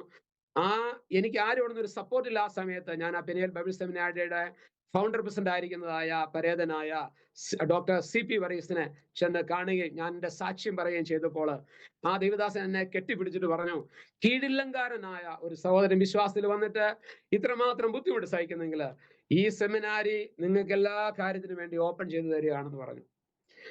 അങ്ങനെ ഫ്രീ ആയിട്ട് എല്ലാ കാര്യങ്ങളും അവിടെ ക്രമീകരിക്കുവാൻ തക്കവണ്ണം സ്വർഗത്തിലെ ദൈവം ഭാഗ്യം അത് നൽകി തന്നു. ഇവിടെ നിർത്തിക്കൊണ്ട് ചില കാര്യങ്ങൾ ഞാൻ പറയട്ടെ. ഒരു വ്യക്തിയെ ചെറുപ്പത്തിൽ മുതൽ ദൈവം കണ്ടിട്ടുണ്ടെങ്കിൽ ഏത് സാഹചര്യങ്ങളിലൂടെ കടന്നു പോയാലും ദൈവം അവനെ ദൈവത്തോട് അടുപ്പിക്കുമെന്ന് എന്നെ കേൾക്കുന്നതായ ശ്രോതാക്കളോട്, സഹോദരി സഹോദരന്മാരോട് ഞാൻ ഓർപ്പിക്കുവാൻ തക്കവണ്ണം ആഗ്രഹിക്കുന്നു. 2, എത്രമാത്രം അല്ലെങ്കിൽ പ്രതികൂല സാഹചര്യങ്ങളുടെയും പ്രതിസന്ധികളുടെയും മധ്യത്തിലൂടെ കടന്നുപോയാലും യേശുവിലാണ് നമ്മൾ വിശ്വസിച്ചതെങ്കിൽ, യേശുവിന് വേണ്ടിയാണ് നാം നിൽക്കുന്നതെങ്കിൽ ഒരിക്കലും കൈവിട്ട് കളയാത്തതായ, ചേർത്ത് പിടിക്കുന്നതായ, മാറോട് ചേർത്ത് പിടിക്കുന്നതായ ഒരു നല്ല നാഥനെയാണ് നമ്മൾ പിൻപറ്റിയിരിക്കുന്നത്. അവൻ വഴിയിൽ വിട്ടുകളയുന്ന ദൈവമല്ല. അതുകൊണ്ട് ഏത് സാഹചര്യങ്ങളിലും വിശ്വാസത്തിൽ നിലനിൽക്കുവാൻ തക്കവണ്ണം ഈ സമയത്ത് അലലിയ ഞാൻ അലലിയ സ്നേഹത്തോടെ ഓർപ്പിക്കുകയാണ്. അലലിയ മാത്രമല്ല, അങ്ങനെ എല്ലാ കാര്യങ്ങളും ഭംഗിയായിട്ട് ക്രമീകരിച്ചു. വിവാഹം കഴിഞ്ഞു. ഞങ്ങളെ വിവാഹം കഴിഞ്ഞ ശേഷം ജസ്റ്റ് എൻ്റെ ഓർമ്മ ശരിയാണെങ്കിൽ ഒരു 6 ദിവസം മാത്രമേ ഞങ്ങൾ അവിടുന്ന് ജനുവരി 6-ാം തീയതി വിവാഹം കഴിഞ്ഞ് 11-ാം തീയതി അവിടുന്ന്, അപ്പൊ അത്രയും സമയം ഒരു 3-4 ദിവസം മാത്രമേ അവിടെ നിന്നുള്ളൂ. അങ്ങനെ ആദ്യത്തെ ആഴ്ച അവിടെ ഒരു വിവാഹം നടത്തി തരാനായിട്ട് ഒരു സഭ ഉണ്ടായിരുന്നില്ല, മറ്റൊരു സെമിനാരി ആണല്ലോ. അങ്ങനെ നാട്ടിൽ നിന്ന് ന്യൂ ഇന്ത്യ ചർച്ച് ഓഫ് ഗോഡിന്റെ അന്നത്തെ സെൻട്രൽ പാസ്റ്റർ ആയിട്ടിരിക്കുന്നതായ പാസ്റ്റർ പരേതനായ TT എബ്രഹാം പാസ്റ്റർ വിസിറ്റിങ്ങിനായിട്ട് ഡൽഹിയിൽ വന്നപ്പോൾ ഞങ്ങളുടെ ഭവനത്തിൽ വരികയും ഞങ്ങളുടെ ഇവിടെ ശുശ്രൂഷിക്കുകയും പരിചയപ്പെടുകയും ചെയ്തു. ആ നിലയിൽ ആ സഭയെ പരിചയപ്പെട്ടിട്ടാണ് അന്ന് എറണാകുളത്തെ മഞ്ഞുമൽ, എടപ്പള്ളിക്കപ്പുറമുള്ളതായ മഞ്ഞുമൽ ദൈവസഭ എന്നുള്ളതായ ആ ദൈവസഭ, ആ ദൈവദാസനും കൂടെ ചേർന്ന് അവിടുന്ന് കടന്നു വന്ന് അവിടെ ഞാൻ ചെന്ന് എൻ്റെ സാക്ഷ്യം പറയുകയും ആ സഭ സഹകരിച്ച് അന്ന് ആ വിവാഹ കാര്യങ്ങളൊക്കെ നടത്തി തന്നു. അങ്ങനെ അവിടുന്ന് കടന്നു വന്നു. വിവാഹം കഴിഞ്ഞു. അതിനുശേഷം മൂത്ത മോളുണ്ടായി. ഞാൻ കർത്താവിന്റെ വേലയ്ക്ക് വേണ്ടി വേർതിരിയപ്പെടുവാനായിട്ട് താല്പര്യപ്പെട്ടു. നമ്മുടെ മകന്റെ വിവാഹം കുറച്ച് ടെൻഷനായിരുന്നു. അപ്പോഴാണ് ഞങ്ങൾ aromamary.com-ൽ രജിസ്റ്റർ ചെയ്തത്. അവിടെ നിന്നാണ് നമ്മുടെ മകന് നല്ലൊരു പെൺകുട്ടിയെ കണ്ടെത്തിയത്. ഇന്ന് തന്നെ aromamary.com ഡൗൺലോഡ് ചെയ്യൂ. എൻ്റെ വൈഫ് IPC കോന്നി ചർച്ചകോടിലുള്ളതായ വിശ്വാസ കുടുംബത്തിൽ നിന്നാണ് എൻ്റെ വൈഫ് വിശ്വാസത്തിൽ വന്നിരിക്കുന്നത്. അപ്പോൾ തന്നെ ഡൽഹിയിൽ IPC ചർച്ചിലാണ് അവർ ആരാധനയ്ക്ക് പോയിക്കൊണ്ടിരിക്കുന്നത്. അപ്പോൾ എൻ്റെ വിവാഹം നടന്ന് ഞാൻ ഇങ്ങനെ പറയാം, ഞാൻ ദ ഇന്ത്യൻ പെന്തക്കോസ്റ്റൽ അസംബ്ലി എന്ന് പറയുന്ന സഭയിൽ ഞാൻ വിശ്വാസത്തിൽ വന്നു. എൻ്റെ വൈഫ് കൂടിക്കൊണ്ടിരിക്കുന്നത് IPC സഭയോടുള്ള ബന്ധത്തില്. എൻ്റെ അല്ലലിയ ഭാര്യയുടെ വീട്ടുകാര് ചർച്ച് ഓഫ് ഗോഡിന്റെ സഭയിൽ നിന്നുള്ളതായ ദൈവദാസന്മാര്. എനിക്ക് വിവാഹം നടത്തിയത് ന്യൂ ഇന്ത്യ ചർച്ച് ഓഫ് ഗോഡിന്റെ നേതൃത്വത്തില്. പെനിയൽ ബൈബിൾ സെമിനാരിയുടെ അങ്കണത്തിൽ വെച്ച് അല്ലെങ്കിൽ ആ ഓഡിറ്റോറിയത്തിൽ വെച്ച് എൻ്റെ വിവാഹം നടന്നു. അവിടുത്തെ ഡീനായിരിക്കുന്നതായ കർത്താവിന്റെ ദാസൻ അസംബ്ലീസ് കോഡിന്റെ അലലിയ പാസ്റ്റായിട്ടിരിക്കുന്നതായ പി എ എബ്രഹാം.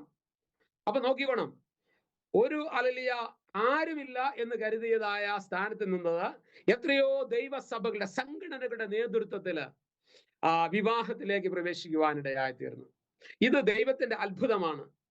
ഹല്ലേലൂയ. ആരും സഹായമില്ലാത്തവർക്ക് സ്വർഗം സഹായമായിരിക്കുമെന്ന് ഞാൻ ഈ തരുണത്തില് എന്നെ അനുഭവത്തിലൂടെ നടത്തിയതായ എന്റെ കരം പിടിച്ചതായ ദൈവത്തിന്റെ മുൻപാകെ ഞാൻ നന്ദിയോടെ സ്മരിക്കുവാനും ഞാനത് എടുത്തു പറയുവാനും ഇതൊക്കെ വേണം ആഗ്രഹിക്കുകയാണ്. അപ്പോൾ ഇങ്ങനെയുള്ളതായ കാര്യങ്ങൾ ജീവിതത്തിൽ ഹല്ലേലൂയ നേരിടേണ്ടതായിട്ട് വന്നു. എങ്കിലും എൻ്റെ വീട്ടുകാരെല്ലാവരും സഹകരിക്കുന്നവരാണ്. ഇന്ന് വളരെ സന്തോഷമുണ്ട്. കർത്താവിന്റെ ശുശ്രൂഷയിൽ ആ കീഴിലത്ത് ജനിച്ചു വളർന്നതിൽ എൻ്റെ ഓർമ്മയിൽ ഇപ്പോഴും ശുശ്രൂഷയിലേക്ക് വേർതിരിഞ്ഞ് ഞാൻ മാത്രമേ ഉള്ളൂ. എന്നാൽ അവിടെ വന്ന് താമസിക്കുന്ന ചിലർ ശുശ്രൂഷയിൽ ഉണ്ടെന്നുള്ളത് പിന്നത്തേതിൽ എനിക്ക് അറിയുവാൻ തക്കവണ്ണം ഇടയായിത്തീരുന്നുണ്ട്. അവിടെ ജനിച്ചു വളർന്നതിൽ ഇപ്പോഴും പാസ്റ്ററായിട്ട് ഉള്ളത് എൻ്റെ ഓർമ്മയിൽ അത് ഞാൻ മാത്രമേ. എന്നാൽ തൊട്ടടുത്ത ഒരു സ്ഥലത്ത് നിന്ന് ആ സ്ഥലത്തേക്ക് വന്ന മറ്റൊരു ദേവദാസനെ എനിക്കറിയാം. അപ്പോ ഞാൻ പറഞ്ഞത് ഇനിയിപ്പോൾ ഒരുപക്ഷെ കണ്ടേക്കാം. ഞാനിപ്പോൾ 25 വർഷം എനിക്കായി. ഞാൻ അറിയാത്ത പലരും കണ്ടേക്കാം. അതുകൊണ്ട് ഇത് ലൈവായിട്ട് നാളെ ഇത് കേൾക്കുമ്പോൾ ഞാൻ പറഞ്ഞ തെറ്റാണ് എന്ന് പറയാനായിട്ട് ഒരിക്കലും ഇടവരുത്തരുത്. എൻ്റെ അറിവിൽ നിന്ന് കാരണം ഞാനിപ്പോൾ വർഷത്തിൽ ഒരു 15 ദിവസം മാത്രമേ ചിലപ്പോൾ നാട്ടിൽ പോകാറുള്ളൂ. അതുകൊണ്ട് കൂടുതൽ ഡീറ്റെയിൽ എനിക്ക് അറിഞ്ഞുകൂടാ. അപ്പോൾ അത് ഞാൻ ആ ഭാഗം അങ്ങനെ അത് പറയട്ടെ. ഇനി ഞാൻ എൻ്റെ ശുശ്രൂഷയിലേക്ക് വേർതിരിഞ്ഞതായ സന്ദർഭം മുതൽ എൻ്റെ ജീവിതത്തിന്മേൽ പല പ്രതികൂലങ്ങളും പ്രശ്നങ്ങളും എനിക്ക് നേരിടേണ്ടതായിട്ട് വന്നിട്ടുണ്ട്. ഇതിനുശേഷം എൻ്റെ മൂത്ത പൈതലുണ്ടായി.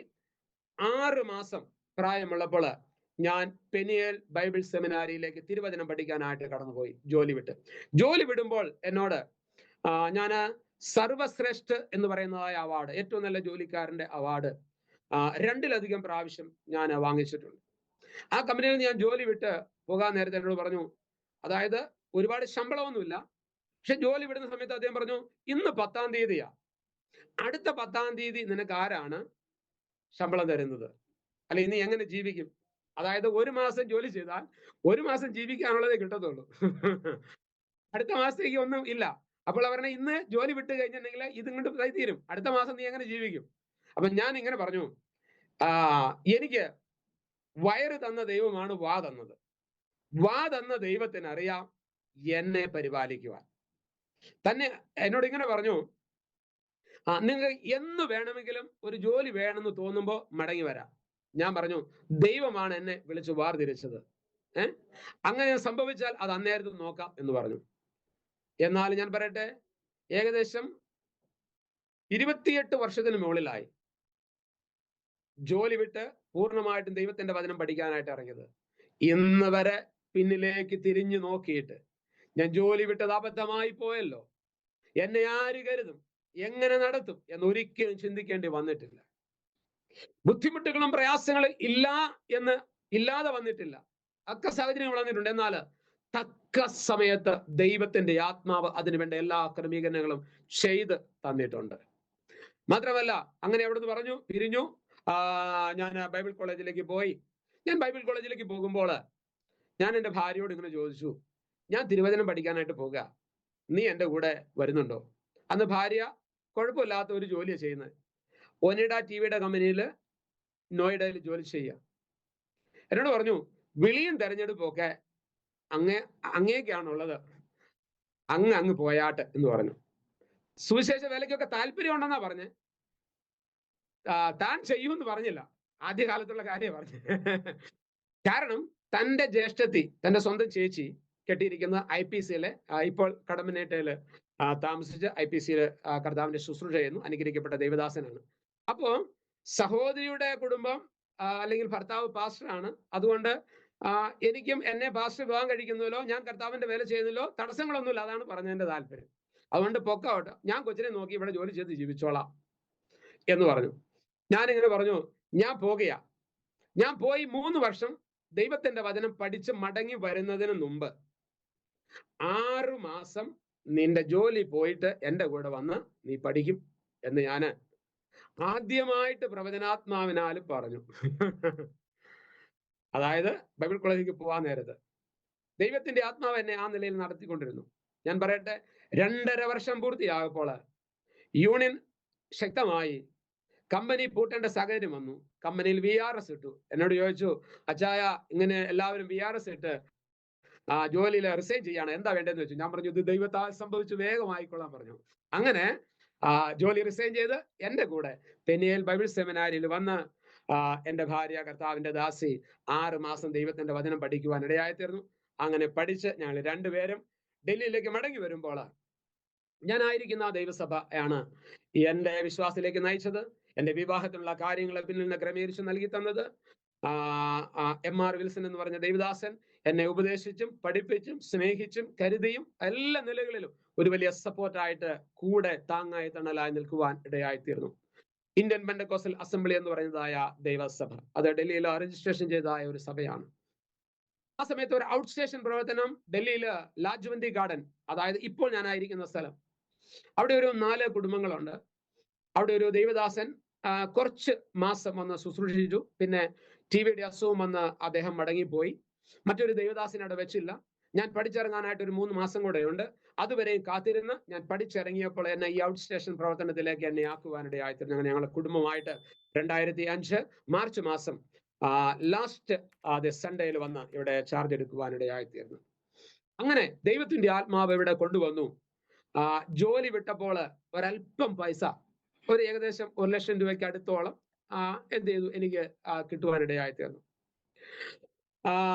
വൈഫ് ജോലി വിട്ട് അങ്ങനെ അത് വന്നു.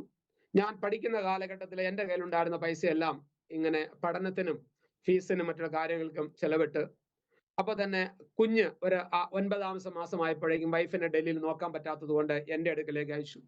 എൻ്റെ മാതാവും എൻ്റെ സഹോദരിയും അത് അല്ലെങ്കിൽ അവർ മാറി മാറി സഹോദരിയുടെ ഭവനത്തിൽ നിന്നും എൻ്റെ ഭവനത്തിലുമായിട്ട് ഈ കുഞ്ഞ് മൂത്ത മോള് വളർന്നു വന്നു. ഇങ്ങനെയൊക്കെ ആയി കുഞ്ഞിന്റെ കാര്യങ്ങളും ഉത്തരവാദിത്തങ്ങളും കാര്യങ്ങളും ഒക്കെ ആയിട്ട് എൻ്റെ കയ്യിൽ നിന്നായ പണം ഏകദേശം തീർന്നു.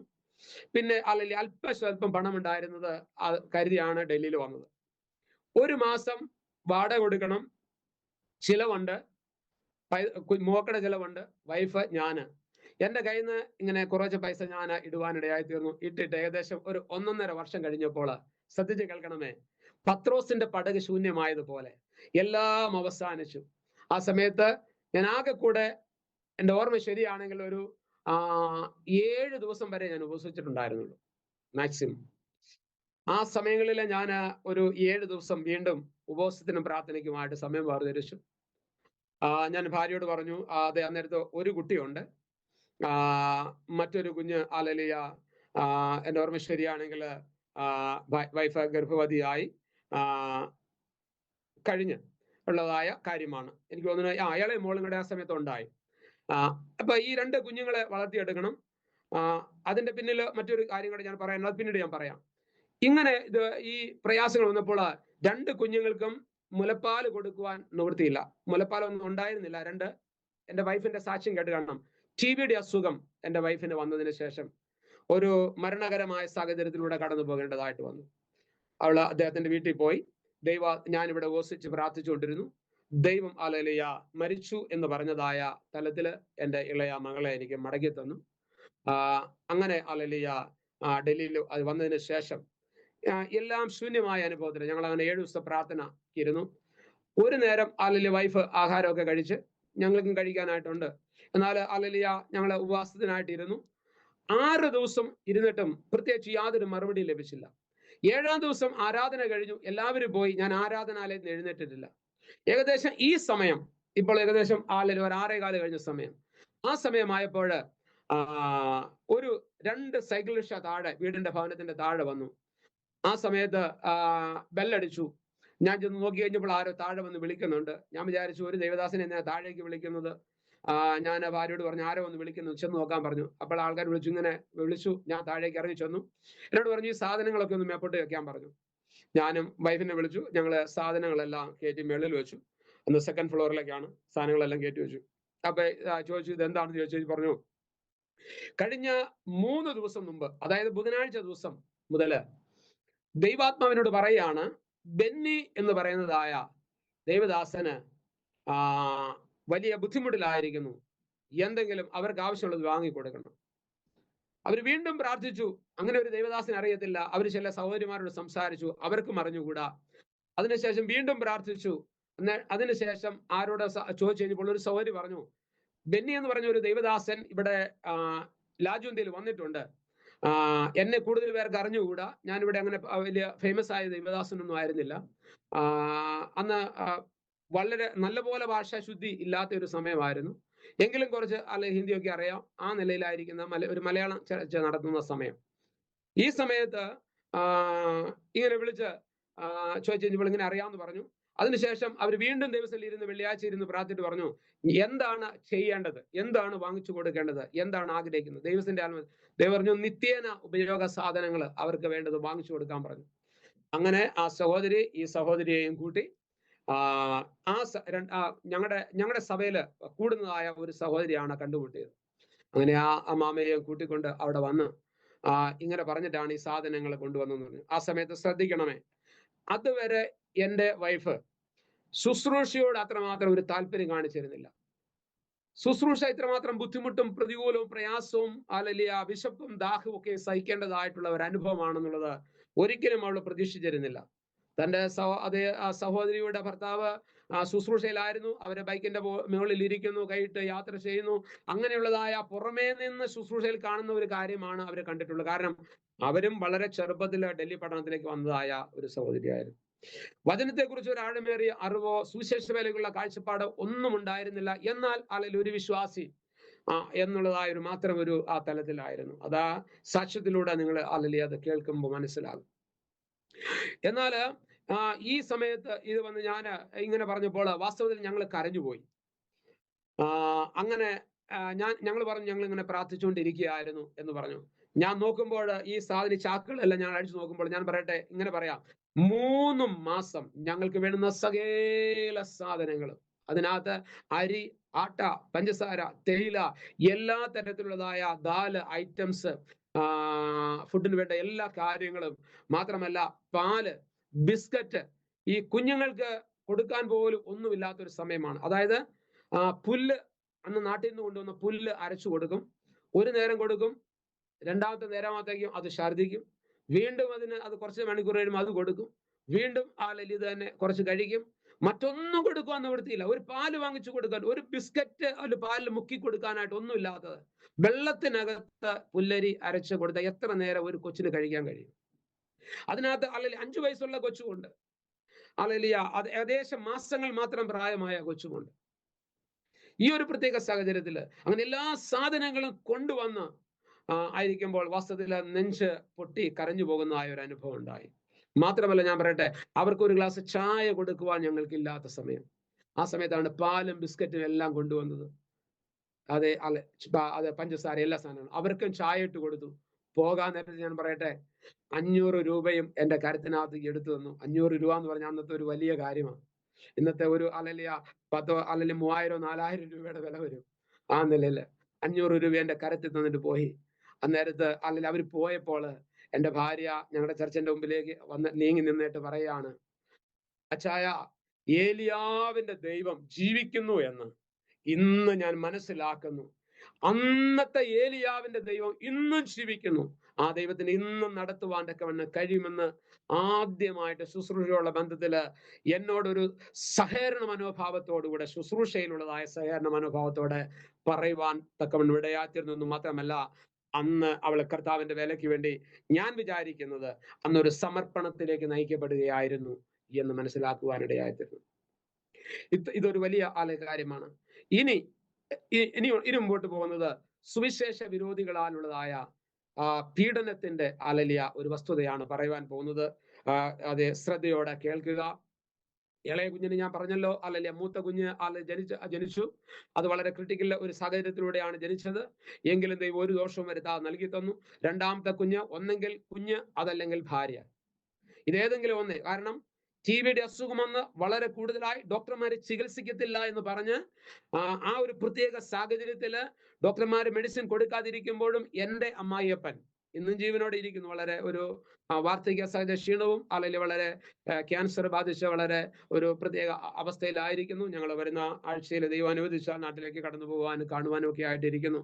ആ പിതാവും ആ പിതാവിനോട് ഇങ്ങനെ പറയുവാനിടയായിത്തീർന്നു, എന്റെ മകളെ എനിക്ക് അലലിയ എനിക്ക് മടക്കി തരണം ഡോക്ടർ, എനിക്ക് അദ്ദേഹത്തിന് അത് തിരിച്ചു ഏൽപ്പിക്കണം, അതുകൊണ്ട് എന്തെങ്കിലും രീതിയിൽ ഡോക്ടറെ ചികിത്സ ചെയ്യണം. അങ്ങനെയാണ് എഴുതി തരാൻ പറഞ്ഞു. എന്ത് കൊടുത്താ എന്ത് അത് ചികിത്സ ചെയ്ത് എന്ത് സംഭവിച്ചാലും കുഴപ്പമില്ല എന്ന്. അങ്ങനെ എന്റെ അനുവാദവും വാങ്ങിച്ച് ഞാനും അതിനുള്ള പെർമിഷൻ കൊടുത്ത് അവിടുന്ന് എഴുതി ഒപ്പിട്ട് കൊടുത്തിട്ടാണ് അന്ന് കോന്നി അലലിയ ഗവൺമെന്റ് ഹോസ്പിറ്റലില് ട്രീറ്റ്മെന്റ് ആരംഭിക്കുന്നത്. അങ്ങനെ ട്രീറ്റ്മെന്റ് ആരംഭിച്ച് 1 മാസം കഴിഞ്ഞപ്പോഴത്തേക്കും BP കൂടി എന്ത് ചെയ്യണമെന്ന് അറിയാൻ കഴിയാതെ 8ാം മാസത്തിലേക്ക് പ്രവേശിക്കാൻ പോകുമ്പോൾ, അല്ലെങ്കിൽ 8 മാസമായ സമയത്ത് പെട്ടെന്ന് ഡെലിവറിക്കുള്ളതായ പെയിൻ വന്നു. പക്ഷെ ഡെലിവറി നടക്കുന്നില്ല. ആള് ടയർഡായി, ഒന്നും ചെയ്യാൻ കഴിയാതെ ആരെങ്കിലും ഒരാൾ അതിലെ മരിച്ചു പോകുമെന്നുള്ളതായ ഒരു പ്രത്യേക സാഹചര്യത്തില് ദൈവത്തിന്റെ ആർദ്ര കരുണയും കൊണ്ട് പെട്ടെന്ന് അലലിയ പ്രാർത്ഥനയാൽ തന്നെ ഒരു ഡെലിവറി നടക്കുവാൻ ഇടയായിത്തീർന്നു. ജനിച്ച കൊച്ചിന് യാതൊരു അനക്കവും ഇല്ലാതെ ജനിക്കുവാൻ ഇടയായിത്തീർന്നു. 3 മാസം ഗർഭിണി ആയിരിക്കുമ്പോൾ ഡോക്ടർമാർ പറഞ്ഞൊരു കാര്യമുണ്ട്, ഈ കുട്ടിക്ക് വളർച്ചയില്ല, അതുകൊണ്ട് ഇതിനെ വേണ്ട എന്ന് വെക്കണം. ഞാൻ അവിടുന്ന് അലലിയ കരം പിടിച്ചിറങ്ങി അടുത്ത അലലിയ ഹോസ്പിറ്റലിൽ പോയി. ആ ഡോക്ടർ പറഞ്ഞു, ഈ കുട്ടി അലലിയ വളർച്ചയില്ല, അതുകൊണ്ട് വേണ്ട എന്ന് വെക്കണം എന്ന് പറഞ്ഞാൽ അബോർഷൻ ചെയ്യണം എന്നാണ് പറഞ്ഞത്. ആ അലലിയ സാഹചര്യത്തില് പെട്ടെന്ന് എൻ്റെ ഒരു വചനം എനിക്ക് ഓർമ്മ വന്നു. കുരുടനെയും മുടന്തനെയും സൃഷ്ടിച്ചവൻ ദൈവമാണ്. അങ്ങനെയാണെങ്കിൽ ദൈവത്തിന് ആ കുഞ്ഞിനെ കൊണ്ട് ഒരു പദ്ധതി ഉണ്ട്. അതുകൊണ്ട് അബോർഷൻ ചെയ്യുന്നത് ദൈവമക്കൾക്ക് യോഗ്യമല്ല എന്ന് പെനിയേൽ ബൈബിൾ സെമിനാരിയിൽ പഠിച്ചുകൊണ്ടിരിക്കുമ്പോൾ അബോർഷൻ ചെയ്യുന്നത് യോഗ്യമാണോ എന്നുള്ള ചോദ്യത്തിന് തമ്മിൽ തർക്കിച്ചുകൊണ്ടിരിക്കുമ്പോൾ ഏകദേശം 25 അടി ദൂരത്തിൽ നിന്നുകൊണ്ടാണ് ഒരു ദൈവദാസൻ പറയുകയാണ്, ഇന്ന് ആ ദൈവദാസൻ മരിച്ചുപോയി, അല്ലെങ്കിൽ ഈ അടുത്ത നാളുകളിൽ മരിച്ചുപോയി ആ ദൈവദാസൻ പറയാണ്, ആ ദൈവദാസനാണ് അവിടെ വെച്ച് പറഞ്ഞത്, ചെകിടനെയും കുരുടനെയും മുടന്തനെയും സൃഷ്ടിച്ച ദൈവമാണ്, ദൈവത്തിന് ഒരു പദ്ധതി ഇല്ലാതെ സൃഷ്ടിക്കത്തില്ല എന്ന്. ഈ കാര്യം ഞാൻ ഓർമ്മ വന്നപ്പോൾ ഡോക്ടറിന്റെ അടുത്ത് നിന്ന് ഞാൻ പറഞ്ഞു, എനിക്ക് ഈ കുഞ്ഞിനെ വേണം, ഞങ്ങൾക്ക് അബോർഷൻ ചെയ്യാൻ വ്യവസ്ഥയില്ല എന്ന് പറഞ്ഞ് 3ാമത്തെ ഹോസ്പിറ്റലിൽ പോയി. ഞാൻ പറഞ്ഞു, ഈ കുട്ടിയെ ഞങ്ങൾക്ക് വേണം, നിങ്ങൾക്ക് എന്തെങ്കിലും മരുന്ന് തരാൻ കഴിയുമോ എന്ന് ചോദിച്ച് അങ്ങനെ ട്രീറ്റ്മെന്റ് ചെയ്തെങ്കിൽ തന്നെയും ശ്രദ്ധിക്കണമേ, അവസാനം മരിച്ച കുഞ്ഞായിട്ടാണ് ജനിച്ചത്. ഡോക്ടർമാർ പറഞ്ഞത് അവിടെ ഹോസ്പിറ്റലിൽ അടക്കണമെങ്കിൽ അടക്കാം, അല്ലെങ്കിൽ നിങ്ങളുടെ വീട്ടിൽ കൊണ്ടുപോയി അടക്കണമെങ്കിൽ അടക്കാം. കുഞ്ഞു ജനിച്ചു എന്ന് പറഞ്ഞ് എന്റെ വീട്ടിൽ നിന്ന് പത്തനംതിട്ട കോന്നി വരെ പോകണമെങ്കിൽ 5.5 മണിക്കൂറത്തെ വഴിയുണ്ട് അന്ന്. അങ്ങനെ എന്റെ വീട്ടിൽ നിന്ന് എന്റെ അമ്മയും എന്റെ ഇളയ സഹോദരിയും കൂടെ ജനിച്ച കുഞ്ഞിനെ കാണാനായിട്ട് പോവുകയാണ്. കുഞ്ഞ് മരിച്ചു പോയെന്നുള്ള കാര്യം ആർക്ക് പറഞ്ഞുകൂടാ. അങ്ങനെ മരിച്ച കുഞ്ഞിനെ നഴ്സറിയിലേക്ക് മാറ്റിയിടുമ്പോൾ കയ്യിൽ ഇങ്ങനെ അലലി ഇതൊക്കെ എന്ന് പറയുന്ന കെട്ടിയിട്ട് ടാഗൊക്കെ ഇട്ട് മാറ്റി വെച്ച സമയത്ത് ഏതോ ഒരു സിസ്റ്റർ അതിലൂടെ പോകുമ്പോൾ ഏതോ ഒരു കൈയുടെയോ കാലിന്റെയോ വിരല് ചെറുതായിട്ട് ഇങ്ങനെ ഒന്ന് അനങ്ങുന്ന കണ്ടു. വീണ്ടും തോന്നിയതായിരിക്കും എന്ന് വെച്ച് അങ്ങോട്ട് പോയി തിരിച്ചു വന്ന് നോക്കുമ്പോൾ വീണ്ടും ശ്രദ്ധിക്കുമ്പോൾ വീണ്ടും ഇതുപോലെ തന്നെ കാലിന്റെ വിരൽ ഇങ്ങനെ ഒന്ന് അനങ്ങുന്ന കണ്ടു. ഉടനെ ആദ്യ സഹോദരി നേഴ്സ് ഡോക്ടറെ വിളിച്ചുകൊണ്ട് വന്നു, ഈ കുഞ്ഞിനെ ഒന്ന് ചെക്ക് ചെയ്യണം എന്ന് പറഞ്ഞ് വിളിച്ചുകൊണ്ടൊന്ന് ചെക്ക് ചെയ്യുമ്പോൾ ശ്രദ്ധിക്കണമേ, എന്റെ അമ്മായിയപ്പനും അമ്മായിയമ്മയും എന്റെ ഭാര്യയുടെ ചേട്ടത്തിയുടെ ഭർത്താവും അല്ലെങ്കിൽ ജ്യേഷ്ഠനും ദൈവദാസനും കുടുംബവും അവര് 4-5 പേര് നിന്ന് ആ കോന്നി ഗവൺമെന്റ് ഹോസ്പിറ്റലിന്റെ കാമ്പൗണ്ടിൽ നിന്ന് പ്രാർത്ഥിച്ചുകൊണ്ടിരിക്കുകയാണ് എന്റെ വീട്ടിൽ നിന്നുള്ളവർ വരാൻ വേണ്ടിയിട്ട്. ഈ സമയത്താണ് നേഴ്സ് ഇത് കാണുകയും ഡോക്ടറെ വിളിച്ചുകൊണ്ട് വന്ന് അവസാനം കുഞ്ഞിനെ എടുത്ത് തട്ടിമുട്ടി നോക്കി കഴിഞ്ഞപ്പോൾ ജീവൻ അകത്ത് തുടിക്കുവാനിടയായി തീർന്നു. പ്രിയമുള്ളവരെ, ഡോക്ടർമാര് അബോർഷൻ ചെയ്യണം, വളർച്ചയില്ല എന്ന് പറഞ്ഞത്, ജനിച്ചതിന് ശേഷം ജനിച്ചത്. അതിനുശേഷം ഡോക്ടർമാർ പറഞ്ഞു 3 മാസത്തേക്ക് ഇതിനെ കുളിപ്പിക്കരുത്. 1 മാസം കഴിഞ്ഞ് കുളിപ്പിച്ച് കഴിഞ്ഞപ്പോൾ വീണ്ടും ശ്വാസം നിലച്ചു പോയ പൈതല്. അങ്ങനെ വീണ്ടും ഹോസ്പിറ്റലിൽ കൊണ്ട് തട്ടിമുട്ടി വീണ്ടും ജീവൻ വന്നു. ഇന്ന് ഞാൻ പറയട്ടെ, ഊനമില്ലാത്തതായ, ഒരു കുറവുമില്ലാത്തതായ, ഏകദേശം 20 വയസ്സ് പ്രായമുള്ളതായ BSc നഴ്സിംഗിന് 2ാം വർഷം പഠിക്കുകയും ലാസ്റ്റ് സെമസ്റ്ററിൽ ഏകദേശം 80% മാർക്കോടുകൂടെ കഴിഞ്ഞ സെമസ്റ്റർ പാസ്സാകുവാൻ സ്വർഗത്തിലെ ദൈവം കൃപ തന്നപ്പോൾ എന്നെ കേൾക്കുന്ന ദൈവത്തിന്റെ ജനമേ, ഹല്ലേലൂയ, ഡോക്ടർമാര് അസംഭവം എന്ന് പറയുന്നത് മാത്രമല്ല, ഇത് നടക്കത്തില്ല എന്ന് നിന്റെ ജീവിതത്തിൽ പറയുന്നത് മാത്രമല്ല, ഹല്ലേലൂയ, ഇത് അസാധ്യമാണെന്ന് ലോകം പറഞ്ഞാല്, ഡോക്ടർമാര് വിധി എഴുതിയാല് അതുക്കും മേലെ വ്യാപരിക്കുന്നതായ ഒരു ദൈവശക്തിയുണ്ട്, അതിനും മുകളിൽ പ്രവർത്തിക്കുന്നതായ ഒരു ദൈവമുണ്ടെന്ന് സന്തോഷത്തോടെ ജീവിതാനുഭവത്തിലൂടെ പറയുമ്പോൾ ജീവിതത്തിന്റെ അടിവരയിട്ട് ചില കാര്യങ്ങൾക്ക് വിശ്വാസത്തോടെ ദൈവിക ശബ്ദത്തെ ഏറ്റെടുക്കുവാനും ദൈവവചനത്തെ അതുപോലെ തന്നെ ഹൃദയത്തിനകത്ത് പേറിക്കൊണ്ട് മുൻപോട്ട് പോയാൽ നിന്റെ ജീവിതം പരാജയമായി തീരത്തില്ലെന്ന് ശക്തമായി ഞാൻ ഈ ഓൺലൈനിലൂടെ ഓർപ്പിക്കുവാൻ തക്കവണ്ണം ആഗ്രഹിക്കുകയാണ്. പ്രിയമുള്ളവരെ, ഹല്ലേലൂയ, അവിടെ കൊണ്ട് അവസാനിച്ചില്ല. ഞാനൊരു ചർച്ചിന് ഒരു ബോർഡ് അവിടെ വെക്കുവാനിടയായി തന്നു. ആദ്യമായിട്ട് ദൈവത്തിന്റെ ഒരു നിയോഗപ്രകാരം ഒരു ബോർഡ് എഴുതി വെച്ചു. പ്രാർത്ഥനാലയം എന്ന് ഹിന്ദിയിൽ. ഒരാഴ്ച അവിടെ ഇരുന്നു. ഒരാഴ്ച കഴിഞ്ഞപ്പോൾ ഞങ്ങളുടെ 1ാമത്തെ ഫ്ലോറിലുള്ളതായ ഒരു ബ്രാഹ്മണ കുടുംബമാണ്. അദ്ദേഹത്തിന് അത് സുഖിച്ചില്ല. ഞാൻ എൻ്റെ ചർച്ചിലുള്ളവരോട് പറഞ്ഞ് അവരുടെ അനുവാദത്തോടുകൂടെ ചെറിയൊരു ബോർഡാ വെച്ചത്. അദ്ദേഹം അല്ലെങ്കിൽ ഒരു ദിവസം സന്ധ്യയ്ക്ക് ഇതുപോലെ സന്ധ്യാസമയത്ത് എന്നെ വിളിച്ചിട്ട് പറഞ്ഞു, ഈ ബോർഡ് ആരാണ് വെച്ചത്? താഴെ ഇറക്കാൻ പറഞ്ഞു ഹിന്ദിയിൽ. ഞാൻ പറഞ്ഞു ഞാനത് ഇറക്കിക്കോളാം, ഞങ്ങളുടെ ചർച്ചിലുള്ള സഹോദരന്മാരും കൂടെ പറഞ്ഞിട്ടാണ് വെച്ചത്. അവർ വരുമ്പോൾ ഞാൻ അവരോട് സംസാരിച്ചിട്ട് അതങ്ങ് എടുത്ത് മാറ്റിക്കോളാം, നമ്മൾ ആരും വഴക്ക് കൂടേണ്ട കാര്യമില്ല. എൻ്റെ സ്വഭാവ നേച്ചറും ആ നിലയിലുള്ള ഞാനത് മെരുക്കി എടുത്തായിരുന്നു. അപ്പോ ആ സമയത്ത് ഞാൻ ഇങ്ങനെ പറഞ്ഞു, അന്ന് പറ്റത്തില്ല, ഇപ്പൊ നിന്നോടല്ലേ ഇറക്കാൻ പറഞ്ഞത് എന്ന് പറഞ്ഞിട്ട് ശക്തമായിട്ട് എന്നെ ഒരുപാട് ആളുകളുടെ മുമ്പിൽ വെച്ച് പരിഹസിക്കുവാനും, അല്ലെങ്കിൽ ഒരു വടി എടുത്തിട്ട് ആ ബോർഡിലേക്ക് അടിച്ച് അത് അവിടെ നിന്ന് ഇളക്കി താഴെയിട്ട് ഒരുപാട് ഷൗട്ട് ചെയ്ത് ആ ഏരിയയിൽ സംസാരിക്കാനിടയായിത്തീർന്നു. മാത്രമല്ല, ഞാൻ മിണ്ടാതെ മേളിൽ കയറി വന്നു. ഞാൻ ചർച്ചിൽ വന്ന് മുഴങ്കാലും മുടക്കി പ്രാർത്ഥിച്ചു. ഞാൻ പറയട്ടെ, ആദ്യമായിട്ട് ഒറ്റയ്ക്ക് ഒരു ഓൾ നൈറ്റ് എന്ന് പറഞ്ഞാല് ആ രാത്രി മുഴുവൻ ദൈവസന്നിധിയിൽ നെടുമ്പാട് വീണ് കരഞ്ഞുകൊണ്ട് ആരാധനാലയത്തിരുന്ന് പ്രാർത്ഥിച്ചു. ഞാൻ ഒറ്റയ്ക്കെന്ന് പറഞ്ഞെങ്കിലും ഞാൻ ആദ്യമായിട്ട് ഇരിക്കുക ഓൾ നൈറ്റ്. എന്നാൽ എൻ്റെ ഭാര്യ ഏകദേശം രാത്രി 11 വരെയും എന്നോട് ചേർന്നിരുന്ന് പ്രാർത്ഥിച്ചു. അവൾ ആ 2 കുഞ്ഞുങ്ങളെ കൊണ്ട് അവിടെ കിടന്ന്, അല്ലെങ്കിൽ ആ ചർച്ചിൽ തന്നെ കിടന്നുറങ്ങി. ഞാൻ അവിടെ ഇരുന്ന് പ്രാർത്ഥിച്ചു. രാവിലെ 6 മണി ആയപ്പോൾ എൻ്റെ ജീവിതത്തിൽ എനിക്ക് ഒരു ആശ്വാസം, ഒരു സമാധാനമൊക്കെ വന്നു. പക്ഷെ മനസ്സിന് എന്തായിത്തീരും എന്നുള്ളതായ ഒരു ചിന്ത. കാരണം എൻ്റെ പോലീസ് കേസോ മറ്റോ കാര്യങ്ങളുണ്ടായാൽ അപമാനിച്ചു മറ്റുള്ളവരുടെ മുമ്പിൽ ശക്തമായിട്ട് പ്രാർത്ഥിച്ചു. ഞാൻ പറയട്ടെ, ഞാൻ ഇങ്ങനെ ചുരുക്കി പറയാം. 15 ദിവസം കഴിഞ്ഞപ്പോൾ ആ കുടുംബം ഞായറാഴ്ച രാവിലെയാ എല്ലാ സാധനങ്ങളും ഷിഫ്റ്റ് ചെയ്യുക വേഗത്തിൽ. അപ്പോഴാ മനസ്സിലായി എന്തായാലും ഷിഫ്റ്റ് ചെയ്യാന്നുള്ള ഒരു സാധനം കൊണ്ടുപോകാൻ സമയം മനസ്സിലായി.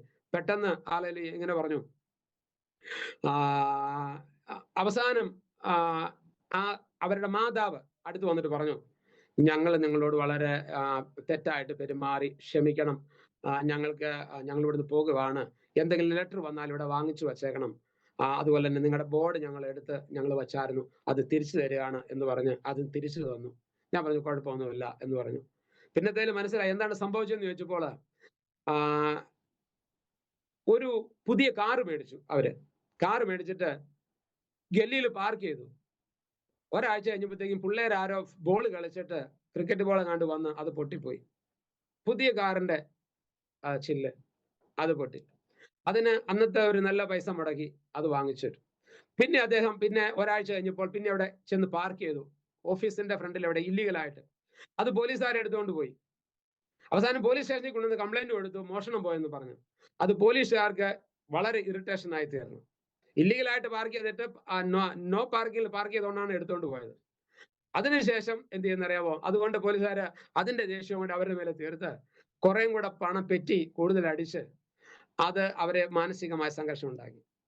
3ാമത്തെ കാര്യം, അതിന്റെ ഈ ഇലക്ട്രിക്കൽ മീറ്ററിൽ എന്തോ ഒരു തെറ്റായ പരിപാടി കാണിച്ചിട്ട് മക്കാമാലിക്ക് വന്ന് അതിനെക്കുറിച്ച് സംസാരിച്ച് ചോദിച്ചു പറഞ്ഞ് എന്ത് ചെയ്യുന്നറിയാമോ?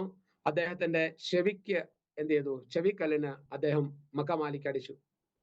ഞാൻ ഒച്ച കേട്ടാണ് നോക്കുന്നത്. എന്താണ് ഒച്ച കേട്ട് നോക്കി കഴിഞ്ഞപ്പോ അടി കൊണ്ട് വല്ലാത്ത രീതിയിൽ നിൽക്കുന്നതായ കിരായധാരയാണ് കാണുന്നത്. ഇങ്ങനെയെല്ലാമായിട്ടാണ് അദ്ദേഹം അവിടുന്ന് കാലിയാക്കി പോകേണ്ടി വന്നത്. പ്രിയമുള്ളവരെ, നിന്നോട് എതിർക്കുന്നവരോട് നീ എതിർക്കാൻ പോകരുത്. അല്ലല്ലേ? യുദ്ധം യഹോവയ്ക്കുള്ളത്.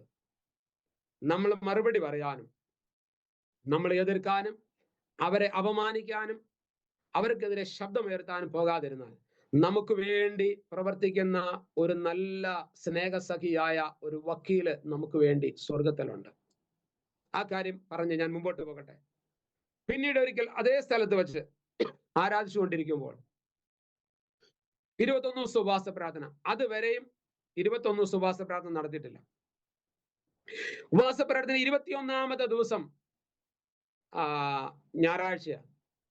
അന്ന് ഞങ്ങള് വൈകിട്ടാണ് ഉപവാസം അവസാനിപ്പിക്കുവാനായിട്ട് ആഗ്രഹിക്കുന്നത്. കാരണം മറ്റുള്ള സഭകളിൽ നിന്നും കൂടെ കടന്നു വന്ന് ശുശ്രൂഷിച്ചവരും അയൽപക്കത്തുള്ള സഭകളൊക്കെ കടന്നു വന്ന് സഹകരിച്ചായിരുന്നു. 2, 3, 4 ദൈവദാസന്മാരെ ഞങ്ങളോടുകൂടെ ഇരുന്നായിരുന്നു. അപ്പൊ അവരെ എല്ലാത്തിനും സൗകര്യത്തിന് വൈകിട്ട് എന്ന പ്രാർത്ഥന തീർക്കാമെന്ന് വിചാരിച്ചിരിക്കുമ്പോൾ അന്ന് ആരാധനയൊക്കെ കഴിഞ്ഞിട്ട് വൈഫ് മാർക്കറ്റിലേക്ക് കുറച്ച് സാധനം മേടിക്കാനായിട്ട് പോയി. ഞാൻ അവിടെ മുട്ടുമേലെന്ന് പ്രാർത്ഥിച്ചുകൊണ്ടിരിക്കുന്നു. മടങ്ങി വരുന്ന സമയത്ത്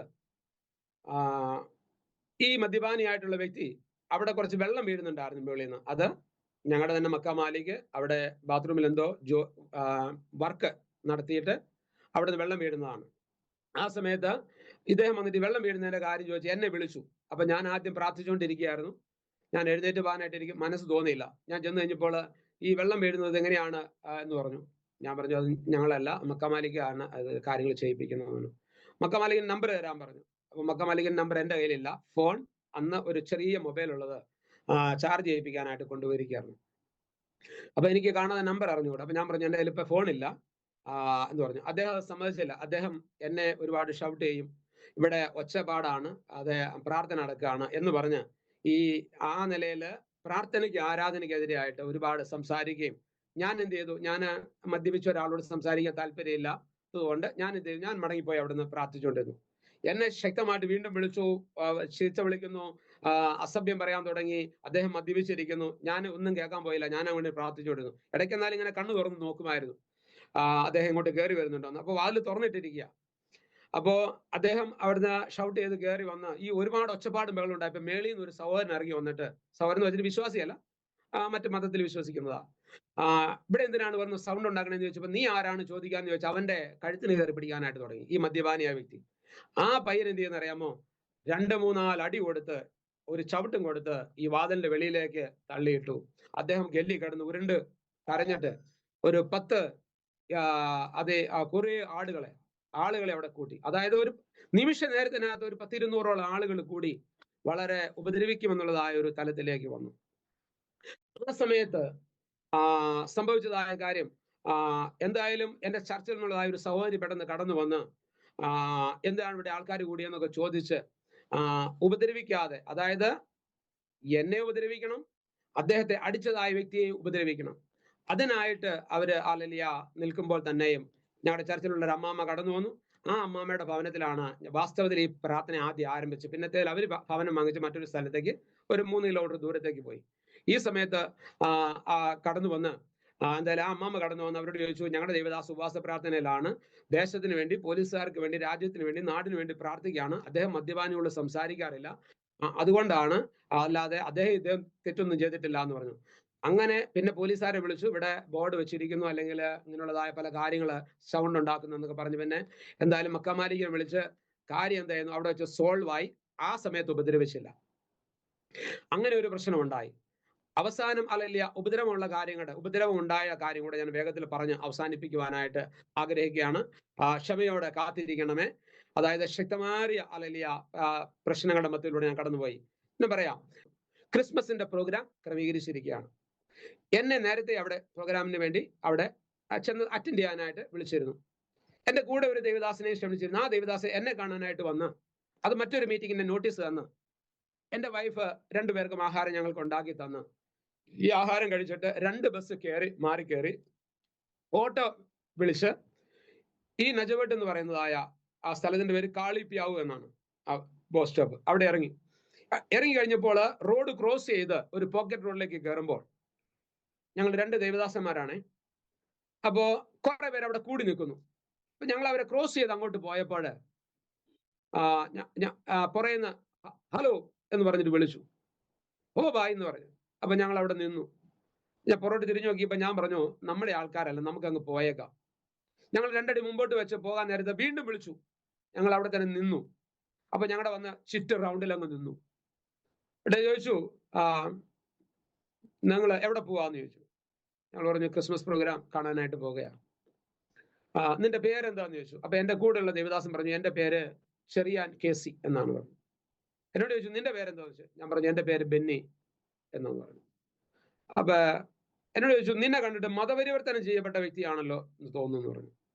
അപ്പൊ ഞാൻ പറഞ്ഞു, അല്ല, ഞാനൊരു ക്രിസ്ത്യ കുടുംബത്തിലാണ് ജനിച്ചത്. ഇതെന്നാന്ന് ചോദിച്ചു. അപ്പൊ എൻ്റെ കയ്യിൽ ഒരു ഹാൻഡ് ബാഗ് ഉണ്ട്. ഞാൻ പറഞ്ഞു, ഇത് ബാഗ് ആണ്, ഇതിനകത്ത് എന്നാന്ന് ചോദിച്ചു. ഞാൻ പറഞ്ഞു, ബൈബിളാ. അപ്പൊ അത് മേടിച്ചു നോക്കി, അത് താഴേക്ക് വലിച്ചെറിഞ്ഞു. പറഞ്ഞു, നിങ്ങൾ ക്രിസ്മസ് പ്രോഗ്രാം നടത്തുന്നത് മതപരിവർത്തനം നടത്താനല്ലേ എന്ന് ചോദിച്ചു. ഈ സമയത്ത് ഞാൻ പറഞ്ഞു, അല്ല, ഞങ്ങളൊരു നല്ല കാര്യത്തിനല്ലേ വന്നേ എന്ന് പറയാനായിട്ട് ഞാൻ ആഗ്രഹിച്ചു. ആ സമയത്ത് പറഞ്ഞു, ഇവരെല്ലാവരും ഒരു 10-30 പേരോളം ഉണ്ട്. ഒരു വ്യക്തി ഒരു കൊടി ഇങ്ങനെ തലയിൽ ചുരുട്ടി കെട്ടിയിട്ടുണ്ട്. അത് ബജറംഗ് ദളിന്റെ ആളാണെന്നുള്ള കാര്യം നമ്മൾ മനസ്സിലാക്കുന്നു. മുടി ഇവിടം വരെ വളർത്തിയിട്ടുമുണ്ട്. എല്ലാവരും ഒരു 20 വയസ്സിനും 30 വയസ്സിന് ഇടയിലുള്ളതായ എന്തൊക്കെയോ കായിക അഭ്യാസങ്ങൾ പഠിക്കുന്നു ആ കൂട്ടത്തിലുള്ളവരായിട്ട് നമുക്ക് മനസ്സിലാക്കാം. അപ്പൊ എന്നോട് ഈ ചോദിച്ച വ്യക്തി ഒരു 6 അടിക്ക് മേളിൽ പൊക്കമുണ്ട്, എന്നെ കൈക്ക് നല്ല പൊക്കമുണ്ട്. അപ്പൊ ഞാൻ ഇങ്ങനെ പറഞ്ഞു, ഇവിടുന്ന് അദ്ദേഹം പറഞ്ഞു, നിങ്ങളുടെ നിങ്ങൾ എന്നിട്ടാ ചോദിച്ചത്, നിങ്ങൾ മതപരിവർത്തനം നടത്താനല്ലേ ഇത് ചെയ്യുന്നതെന്ന് ചോദിച്ചു. വിട്ടുപോ ഇവിടുന്ന് എന്ന് പറഞ്ഞു. അപ്പൊ ഞാൻ വിചാരിച്ചു എന്നാൽ നമുക്ക് അങ്ങ് പോയേക്കാം എന്ന് വിചാരിച്ച് മനസ്സിനകത്ത് ഇങ്ങനെ ചിന്തിച്ച്, ഇപ്പോ ദൈവാത്മ പറയുന്നു ധൈര്യമായിട്ട് നിൽക്ക്. അപ്പൊ ഞാൻ വിചാരിച്ചു പേടിപ്പിച്ചിട്ട് വിടാനായിരിക്കും, അതുകൊണ്ടാണല്ലോ ദൈവാത്മ പറഞ്ഞ ധൈര്യമായിട്ട് നിൽക്ക് എന്ന്. അപ്പൊ ഞാൻ പറഞ്ഞു, ഒരു നല്ല കാര്യത്തിന് വന്നതല്ലേ, അങ്ങ് വിട്ടേക്കാൻ പറഞ്ഞു. ഉടനെ അദ്ദേഹം നിന്റെ ഒരു നല്ല കാര്യം എന്ന് പറഞ്ഞാൽ തേരാക്ഷ കാം എന്ന് പറഞ്ഞിട്ട് അദ്ദേഹം എൻ്റെ നെഞ്ചിന് അജാനബാഹുവായ മനുഷ്യൻ നെഞ്ചിന് ഒരൊറ്റ ചവിട്ട് തന്നു. ഞാൻ ഒരു 6 അടിയോളം പുറമേലേക്ക് ഒന്ന് തെറിച്ച് എന്ന് വീണു. എന്നിട്ട് പറഞ്ഞു എഴുന്നേറ്റ് വരാൻ പറഞ്ഞു. ഇങ്ങനെ കൈകൊണ്ട് കാണിച്ചു. ഞാൻ വളരെ ബുദ്ധിമുട്ടി എൻ്റെ കൂടെയുള്ള ദേവദാസന്റെ മുട്ടയിൽ ഇങ്ങനെ താങ്ങിയിട്ട് എഴുന്നേറ്റ് നിന്നു. നിൽക്കുമ്പോൾ വീണ്ടും അദ്ദേഹം അതുപോലെ തന്നെ വീണ്ടും ചവിട്ടി. വീണ്ടും ഞാൻ ഇങ്ങനെ തെറിച്ച് എന്ന് മലക്കമിട്ട് അതുപോലെ തന്നെ ചെന്ന് വീണു. അന്നേരത്തെ എൻ്റെ കൂടെയുള്ള ദേവദാസൻ പറഞ്ഞു, ഏ ബായി, ഇദ്ദേഹത്തെ ഇങ്ങനെ ചെയ്താൽ ഇദ്ദേഹത്തിന്റെ കാര്യം എന്തായിത്തീരും? 2 പെൺകുഞ്ഞുങ്ങളാണുള്ളത് എന്ന് പറയാനായിട്ടാണ് വന്നത്. ഇദ്ദേഹത്തിന്റെ കാര്യം എന്തായി തീരും എന്ന് അദ്ദേഹം ചോദിച്ചു. അന്നേരത്ത് ആ ദേവദാസന്റെ തോളേക്കടെ ഇങ്ങനെ പുറയെന്ന് ഇങ്ങനെ കൈ ഇങ്ങനെ ഇട്ടേച്ച് മുട്ടുകാലിന് വയറിന് ഒറ്റയിടി. ഞാൻ നോക്കുമ്പോൾ ആ ദേവദാസൻ അയ്യോ എന്ന് പറഞ്ഞിട്ട് മുട്ട് നിലത്തേക്ക് കുത്തി മുമ്പോട്ട് കമിഴ്ന്ന് വീഴുക. അതിനുശേഷം അദ്ദേഹത്തെ പിടിച്ച് എഴുന്നേൽപ്പിച്ചു അവര് തന്നെ. ഞാൻ നിലത്ത് കിടക്കുന്നു. പിടിച്ചെഴുന്നേൽപ്പിച്ചിട്ട് അദ്ദേഹത്തിന്റെ അല്ലെങ്കിൽ ഇവിടെ പിടിച്ച് കുറെ അടിയും ഇടിയും തൊഴിയും കൊടുത്ത് അദ്ദേഹത്തെ കൊണ്ടുപോകാം. പിന്നെ എന്താണ് സംഭവിച്ചതെന്ന് എനിക്ക് അറിഞ്ഞുകൂടാ. അതിനുശേഷം എന്നോട് എഴുന്നേറ്റ് വരാൻ പറഞ്ഞു. അങ്ങനെ 3-ാമത്തെ പ്രാവശ്യം ഞാൻ എഴുന്നേറ്റ്, 2 പ്രാവശ്യം വീണു, 3-ാമത്തെ പ്രാവശ്യം ഞാൻ എഴുന്നേറ്റ് ഇങ്ങനെ വരുമ്പോൾ എന്റെ ഹല്ലേലൂയ അദ്ദേഹം എന്ത് ചെയ്യുന്നറിയാമോ? എല്ലാവരും ചുറ്റും കൂടി നിൽക്കുക. ഒരു 5-8 പേര് അദ്ദേഹത്തെ അടിച്ചോണ്ട് പോയി. പിന്നെ ബാക്കിയുള്ള ഒരു 10-12 പേരുണ്ട്, അവരിങ്ങനെ കൂടി എന്റെ ചുറ്റും നിന്നതിനെ വെച്ച് പറഞ്ഞു, ഞാൻ എഴുന്നേറ്റ് നിന്നേ ഉള്ളൂ, ഇവന്റെ റീടുക്കി അടി തോടുതോ എന്ന് പറയുന്നു, വെച്ചാൽ നട്ടല് ചവിട്ടി ഓടിക്കുക എന്ന്. ഇത് പറഞ്ഞ് കേൾക്കുകയും എന്റെ പുറകിൽ എനിക്ക് ചവിട്ട് കിട്ടി. ഞാൻ ഈ അജാനബാഹുവായ വ്യക്തിയുടെ തോളിലേക്ക് ചെന്ന് വീണെന്ന് മാത്രമല്ല, അദ്ദേഹം എന്നെ ഇവിടെ എങ്ങനെ പിടിച്ചു ഒരു കൈ കൊണ്ട്. ഇദ്ദേഹം പിടിച്ചു കഴിഞ്ഞപ്പോൾ എന്റെ കാല് പിന്നെ നിലത്ത് കുത്തല്ല, അത്രമാത്രം ഹൈറ്റ് ഉണ്ട്. അദ്ദേഹം വലത്തെ കൈ കൊണ്ട് ഇടത്തെ കൈ കൊണ്ട് പിടിച്ച് വലത്തെ കൈ കൊണ്ട് ശക്തമായിട്ട് എന്റെ ഇടത്തെ ഹല്ലേലൂയ ഈ കണ്ണിന്റെ മുകളില് എന്റെ ഈ മുഖത്തെ ഇടിച്ചു. ഇന്നും ഇവിടെ എല്ല് ഇങ്ങനെ ചതഞ്ഞു കിടക്കുക, ആ എല്ലിന് ചതവുണ്ട്. മാത്രമല്ല രണ്ടാമത് വീണ്ടും ഇടിച്ചത് എന്റെ ആ വലത്തെ കൈ കൊണ്ട് ഇടിച്ചത് എന്റെ ഇടത്തെ കവിളിന്റെ ഈ താടി എല്ലിന്റെ ഈ ഭാഗത്ത് ഇടി കൊണ്ടു. എന്റെ വാ തുറന്നാൽ അടയ്ക്കാൻ പറ്റത്തില്ല, അടച്ചാൽ തുറക്കാൻ പറ്റത്തില്ല. ആ നിലയിലെ വീണ്ടും എന്നെ ഇടിച്ചു. 3-ാമത്തെ ഇടി എന്നുള്ളത് എന്റെ കറക്റ്റ് മൂക്കിനാണ് അവരിടിച്ചത്. എന്നാൽ ഞാൻ പറയട്ടെ, ഈ മൂക്കിന്റെ ഇവിടെ നിന്നിട്ട് 1 ഇഞ്ച് ഇവിടെ മാറി ഇവിടെ വന്ന് അത് കൊണ്ടു. നോക്കിക്കേ, ഇത്രയും ഡിസ്റ്റൻസ്. അന്ന് മൂക്കിന് ഇടി കൊണ്ടായിരുന്നെങ്കിൽ ഇന്ന് ഞാൻ ഭൂമിയിൽ ജീവനോടെ കാണത്തില്ലായിരുന്നു. ഓരോ ഇടിയും ഒരു 200 കിലോ വെയിറ്റിന് മേലിൽ ഉള്ളതാ. എന്റെ ഇവിടെ അകത്തുനിന്ന് പൊട്ടി. ആ ഇടി നേരെ വന്ന് കൊണ്ടില്ല, ഒരല്പം ചെരിഞ്ഞ വന്ന് കൊണ്ട്, അതുകൊണ്ട് സ്ലിപ്പായിട്ട് പോയി, ഇവിടെ പൊട്ടുകയും ചെയ്തു, കൈ തെന്നിപ്പോവുകയും ചെയ്തു. ആ ഇടി കൊണ്ടത് വായിൽ നിന്ന് ബ്ലഡ് വരുവാനിടയായിത്തീർന്നു. അദ്ദേഹം എന്നെ താഴേക്ക് ഇട്ടു. അതൊരനുഗ്രഹമായിരുന്നു. ഇടി താഴേക്ക് ഇട്ടെങ്കിലും പിന്നെ എന്നെ തൊഴിച്ചു. ഡിസംബർ മാസം 22-ാം തീയതി ഡൽഹിയില് ശക്തമായ തണുപ്പുള്ള സമയത്ത് എല്ലാവരും ഷൂ ഇട്ട്, ഒരാൾ ഇവിടുന്ന് തൊഴിക്കും, മറിഞ്ഞ് അപ്പുറം ചെല്ലും. അവിടെ നിൽക്കുന്ന ആൾ ഇങ്ങോട്ട് തൊഴിക്കും, ഇങ്ങോട്ട് മറിയും. അപ്പൊ ആദ്യം 2 ഇടി കിട്ടിയപ്പോഴും ദൈവാത്മാവ് പറയേണ്ട ധൈര്യമായിട്ട് നിൽക്കുന്ന വിചാരിച്ചപ്പോൾ ഞാൻ വിചാരിച്ചത് 1-2 അടി ദൈവനാമത്തിന് വേണ്ടി കൊള്ളുന്നത് വലിയ ബുദ്ധിമുട്ടൊന്നുമില്ലല്ലോ, കാരണം എനിക്ക് അത്ര വിഷയം തോന്നിയില്ല. അപ്പോഴും ധൈര്യമായിട്ട് നിൽക്കാനായിട്ട് ദൈവത്തിന്റെ ആത്മാവ് നിയോഗം നൽകി തരുന്നുണ്ട്. പക്ഷെ ഇങ്ങനെ അടിച്ച് നിലത്തിട്ട് തൊഴിച്ചപ്പോൾ ഞാൻ എഴുന്നേൽക്കാൻ തുടങ്ങി. എന്റെ പെടലിക്ക് തൊഴിക്കും, വന്ന് വീഴും. എന്നെ കേൾക്കുന്ന പ്രിയമുള്ളവരെ, എന്റെ ശരീരത്തെ പുറത്ത് ചതയാത്ത സ്ഥലങ്ങളില്ല. ഇപ്പോഴും തണുപ്പുള്ള സമയത്ത് എന്റെ പുറത്തുള്ള ചില ഭാഗങ്ങളിൽ നിന്ന് വൈബ്രേറ്റ് ചെയ്യും. ഞാൻ ഇപ്പോഴും ഹൈനെക്കുള്ള ജാക്കറ്റുകളാണ് ഉപയോഗിക്കുന്നത്. കഴുത്തിന് അല്പം തണുപ്പടിച്ചാൽ പുറത്ത് നീർക്കെട്ട് ഞരമ്പിനുണ്ടാകും. തണുത്ത വെള്ളത്തിൽ കുളിച്ചാൽ എന്റെ ഞരമ്പിന് തണുപ്പ് കയറി പിടിക്കും, പിന്നെ എന്റെ പെടലിൽ തിരിക്കാൻ പറ്റത്തില്ല. ഇങ്ങനെയുള്ളതായ ബുദ്ധിമുട്ടുകളെല്ലാം ഇപ്പോഴും ഉണ്ട്. അങ്ങനെ തൊഴിക്കാവുന്നിടത്തോളം തൊഴിച്ചു കഴിഞ്ഞപ്പോൾ വായെന്ന് ബ്ലഡ് വന്നിട്ട് മുഖത്തൂടെ ബ്ലഡ് സ്പ്ലഡ് ആയിട്ട് അത് ഒരുത്ത കണ്ടിട്ട് പറഞ്ഞു, ഇനി ഇവനെ ഉപദ്രവിക്കരുത്, ഇവൻ രക്ഷപ്പെടത്തില്ല എന്ന് പറഞ്ഞു. അങ്ങനെ കുറച്ചു പേര് വിട്ടു. വീണ്ടും 2-3 പേര് പിന്നെയും തൊഴിക്കുന്നുണ്ട്. അന്നേരത്ത് വീണ്ടും അദ്ദേഹം പറയാണ്, അദ്ദേഹത്തിന് ഒരു പേടി തോന്നിയിട്ട് ഇവൻ രക്ഷപ്പെടത്തില്ലെന്നല്ലേ വിടട എന്ന് പറഞ്ഞ് ചോട് ദോ യാർ എന്നാണ് പറഞ്ഞ് തള്ളി മാറ്റുവാനിടയായി തീർന്നു. അങ്ങനെ എന്നെ വിട്ടു. പക്ഷെ എന്റെ വായിൽ നിന്ന് ബ്ലഡ് റോട്ടിൽ വീണിട്ട് അത് മണ്ണിലേക്ക് ഒഴുകി ഒലിക്കുന്നുണ്ട്. എന്നെ വിട്ട് മാറിയെങ്കിലും എന്റെ ഉള്ളിനകത്ത് നല്ല ബോധമുണ്ട്. ഒരു 4 വീലർ എന്റെ നേരെ ഓടിച്ചു കൊണ്ടുവരുന്നുണ്ട്. ഞാൻ വിചാരിച്ചു എല്ലാം ഇവിടെ കൊണ്ട് അവസാനിക്കുകയാണ്, എന്റെ മേലിൽ അത് കയറ്റും സാധ്യതയുണ്ട്. എന്നാൽ ഈ 4 വീലർ എന്റെ തലയുടെ അടുത്തുകൂടെ ഒരടി 1.5 അടി അകലത്തിൽ ഇത് കടന്നുപോയി. എനിക്കതിന്റെ ആ ചലനം അറിയാം, എന്റെ തലയുടെ കീഴെ കടന്നു പോകുന്നത്. വീണ്ടും ഒരു ബൈക്ക് വരുന്നുണ്ട്. അന്നേരത്ത് പറയുന്നുണ്ട്, ഇസ്കോ പക്കടൊക്കെ ചടാതോ, ഇവനെ പിടിച്ച് കയറ്റാൻ പറയുന്നുണ്ട്. ഈ സമയത്ത് എനിക്ക് തോന്നി എന്നെ വിട്ടു, എന്നാൽ എന്റെ കൂടെയുള്ള ദൈവദാസനെ പിടിച്ചു കയറ്റിക്കൊണ്ട് പോവുകയാണെന്ന്. ആ സമയത്ത് എനിക്കൊരു മരണഭീതി ഉണ്ടായി. റിയലി ഞാൻ പറയട്ടെ, മരിക്കാൻ എനിക്ക് അന്നും പേടിയില്ല, ഇന്നും പേടിയില്ല. പക്ഷേ എന്റെ കൂടെയുള്ള ദൈവദാസനെ പിടിച്ചു കൊണ്ടുപോയാൽ തിരിച്ചു കിട്ടുമോ, ജീവൻ തിരിച്ചു കിട്ടുമോ, അല്ലെങ്കിൽ ഞാൻ എവിടെ ചെന്ന് അന്വേഷിക്കും? ഇതായിരുന്നു എന്റെ ഹൃദയത്തിനകത്ത്. ആ സമയത്ത് ഞാൻ ദൈവത്തോട് നിലവിളിച്ച് അവിടെ കിടന്ന്, തലപൊക്കാതെ കിടന്ന്, ഭയം കൊണ്ട് തലപൊക്കാൻ പറ്റുന്നില്ല, ബോധമകത്തുണ്ട്. ഞാൻ ഇങ്ങനെ കിടന്ന് പ്രാർത്ഥിച്ചു, കർത്താവേ, ഈ മരണകരമായ സാഹചര്യത്തിൽ നിന്ന് നീ അവിടെ നിന്ന് വിടുവിക്കണമേ, ഞങ്ങളെ വിടുവിക്കണമേ എന്ന് പറഞ്ഞ് കരഞ്ഞു പ്രാർത്ഥിച്ചു. പ്രിയമുള്ളവരെ, ഒറ്റ മിനിറ്റ് കഴിഞ്ഞപ്പോഴത്തേക്കും ഈ 2 വണ്ടികളും പോയി. ശാന്തമായി ഒരു 8 വയസ്സുള്ള ഒരു കുഞ്ഞ് അടുത്തേക്ക് വന്നിട്ട്, ഒരു മോൻ അടുത്തേക്ക് വന്നിട്ട് ചോദിക്കുന്നു, പാപ്പ എന്നോട് ചോദിക്കാണ്, നിങ്ങൾ പാസ്റ്റർ ആണോ എന്ന്. അപ്പൊ എനിക്ക് സംസാരിക്കാൻ പറ്റില്ല. ഞാൻ ഇങ്ങനെ പറഞ്ഞു, കണ്ണെനിക്ക് തുറക്കാൻ, മുഴുവൻ മണ്ണുണ്ട്, ബ്ലഡ് ഉണ്ട്. ഞാൻ ഹാ എന്ന് പറഞ്ഞു.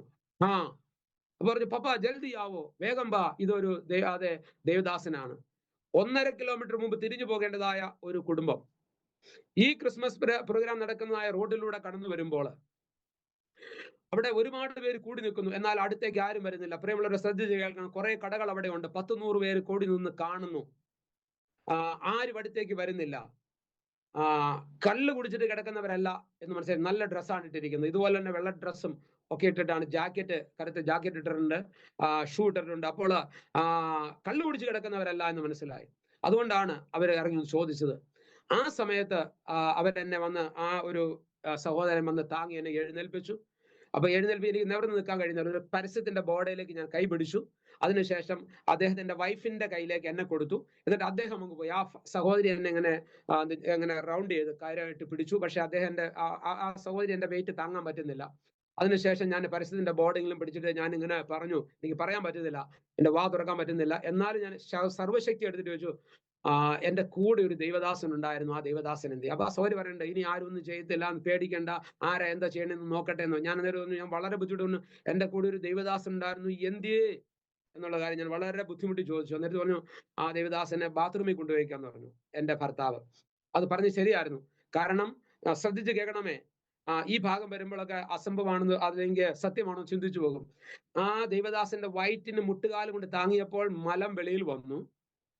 2-3 ഹരിയാനക്കാരുടെ വീടുകളിൽ ബാത്റൂമിൽ പോകാനായിട്ട് അവസരം ചോദിച്ചു.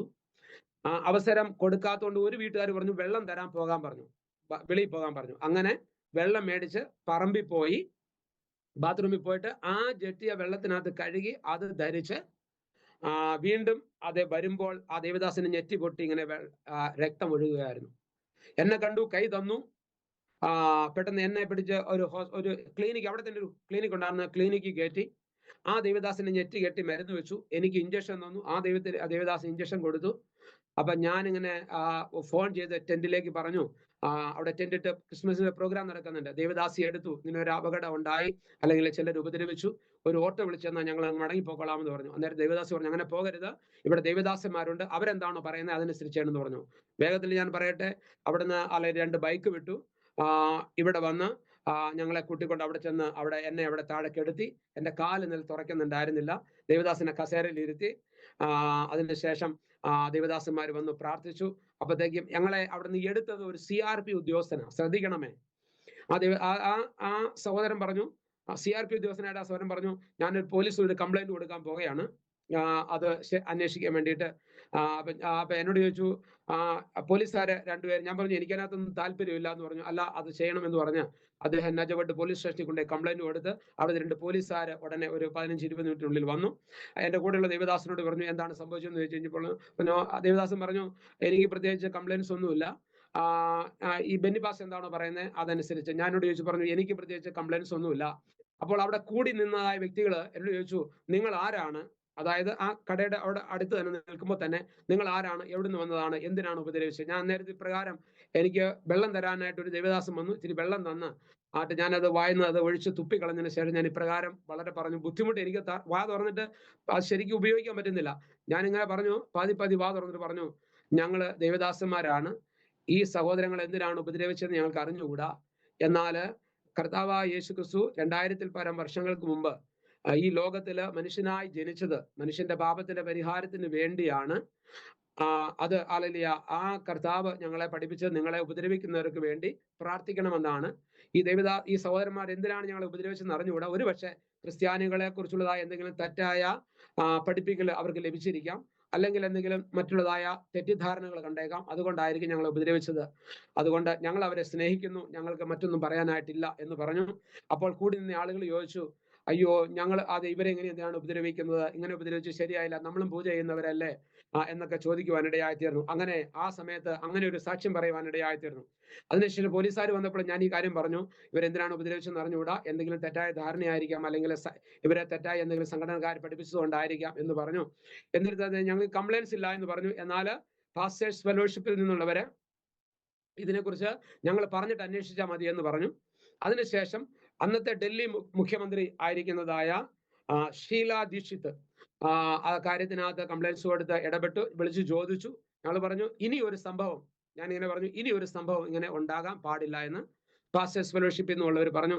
ഇവരെ അന്വേഷിച്ച് അവരെ ശിക്ഷിക്കാനായിട്ടൊന്നും ഞങ്ങൾ ആഗ്രഹിക്കുന്നില്ല, ദൈവസഭകൾക്ക് ഇങ്ങനെ ഒരു പ്രശ്നം ഉണ്ടാകരുതെന്ന് പറഞ്ഞ് ആ കാര്യം അങ്ങനെ അവിടെ വെച്ച് ഒഴിവാക്കുവാനിടയായിത്തീർന്നു. തന്നെയല്ല, എന്നാൽ പോലീസുകാർ അവിടെയുള്ള കടകളിൽ ചെന്നൊന്ന് ചോദിക്കാൻ പറഞ്ഞു. ചോദിച്ചു പറഞ്ഞു, ആ കടക്കാർ തന്നെ പറഞ്ഞു, ഞങ്ങൾ ആരും കണ്ടില്ല, എൻ്റെ മോനായിരുന്നു ഇവിടെ, ഞങ്ങളിപ്പോൾ വന്നേ ഉള്ളൂ എന്ന് അദ്ദേഹത്തിന് ഒരാൾ പറഞ്ഞു. മറ്റൊരു കടക്കാരൻ പറഞ്ഞു, ഞാനിവിടെ ഉണ്ടായിരുന്നില്ല, ഞാൻ ഇപ്പൊ വന്നേ ഉള്ളൂ എന്ന് പറഞ്ഞു. ആ ഹോസ്പിറ്റലിൽ ആ ഡോക്ടർ അപ്പൊ തന്നെ പോയി മരുന്ന് വെച്ച് കെട്ടിയിട്ട് പറഞ്ഞു ഷട്ടർ താത്തിയേക്കാൻ പറഞ്ഞിട്ട് ആ ഡോക്ടറും പോയി.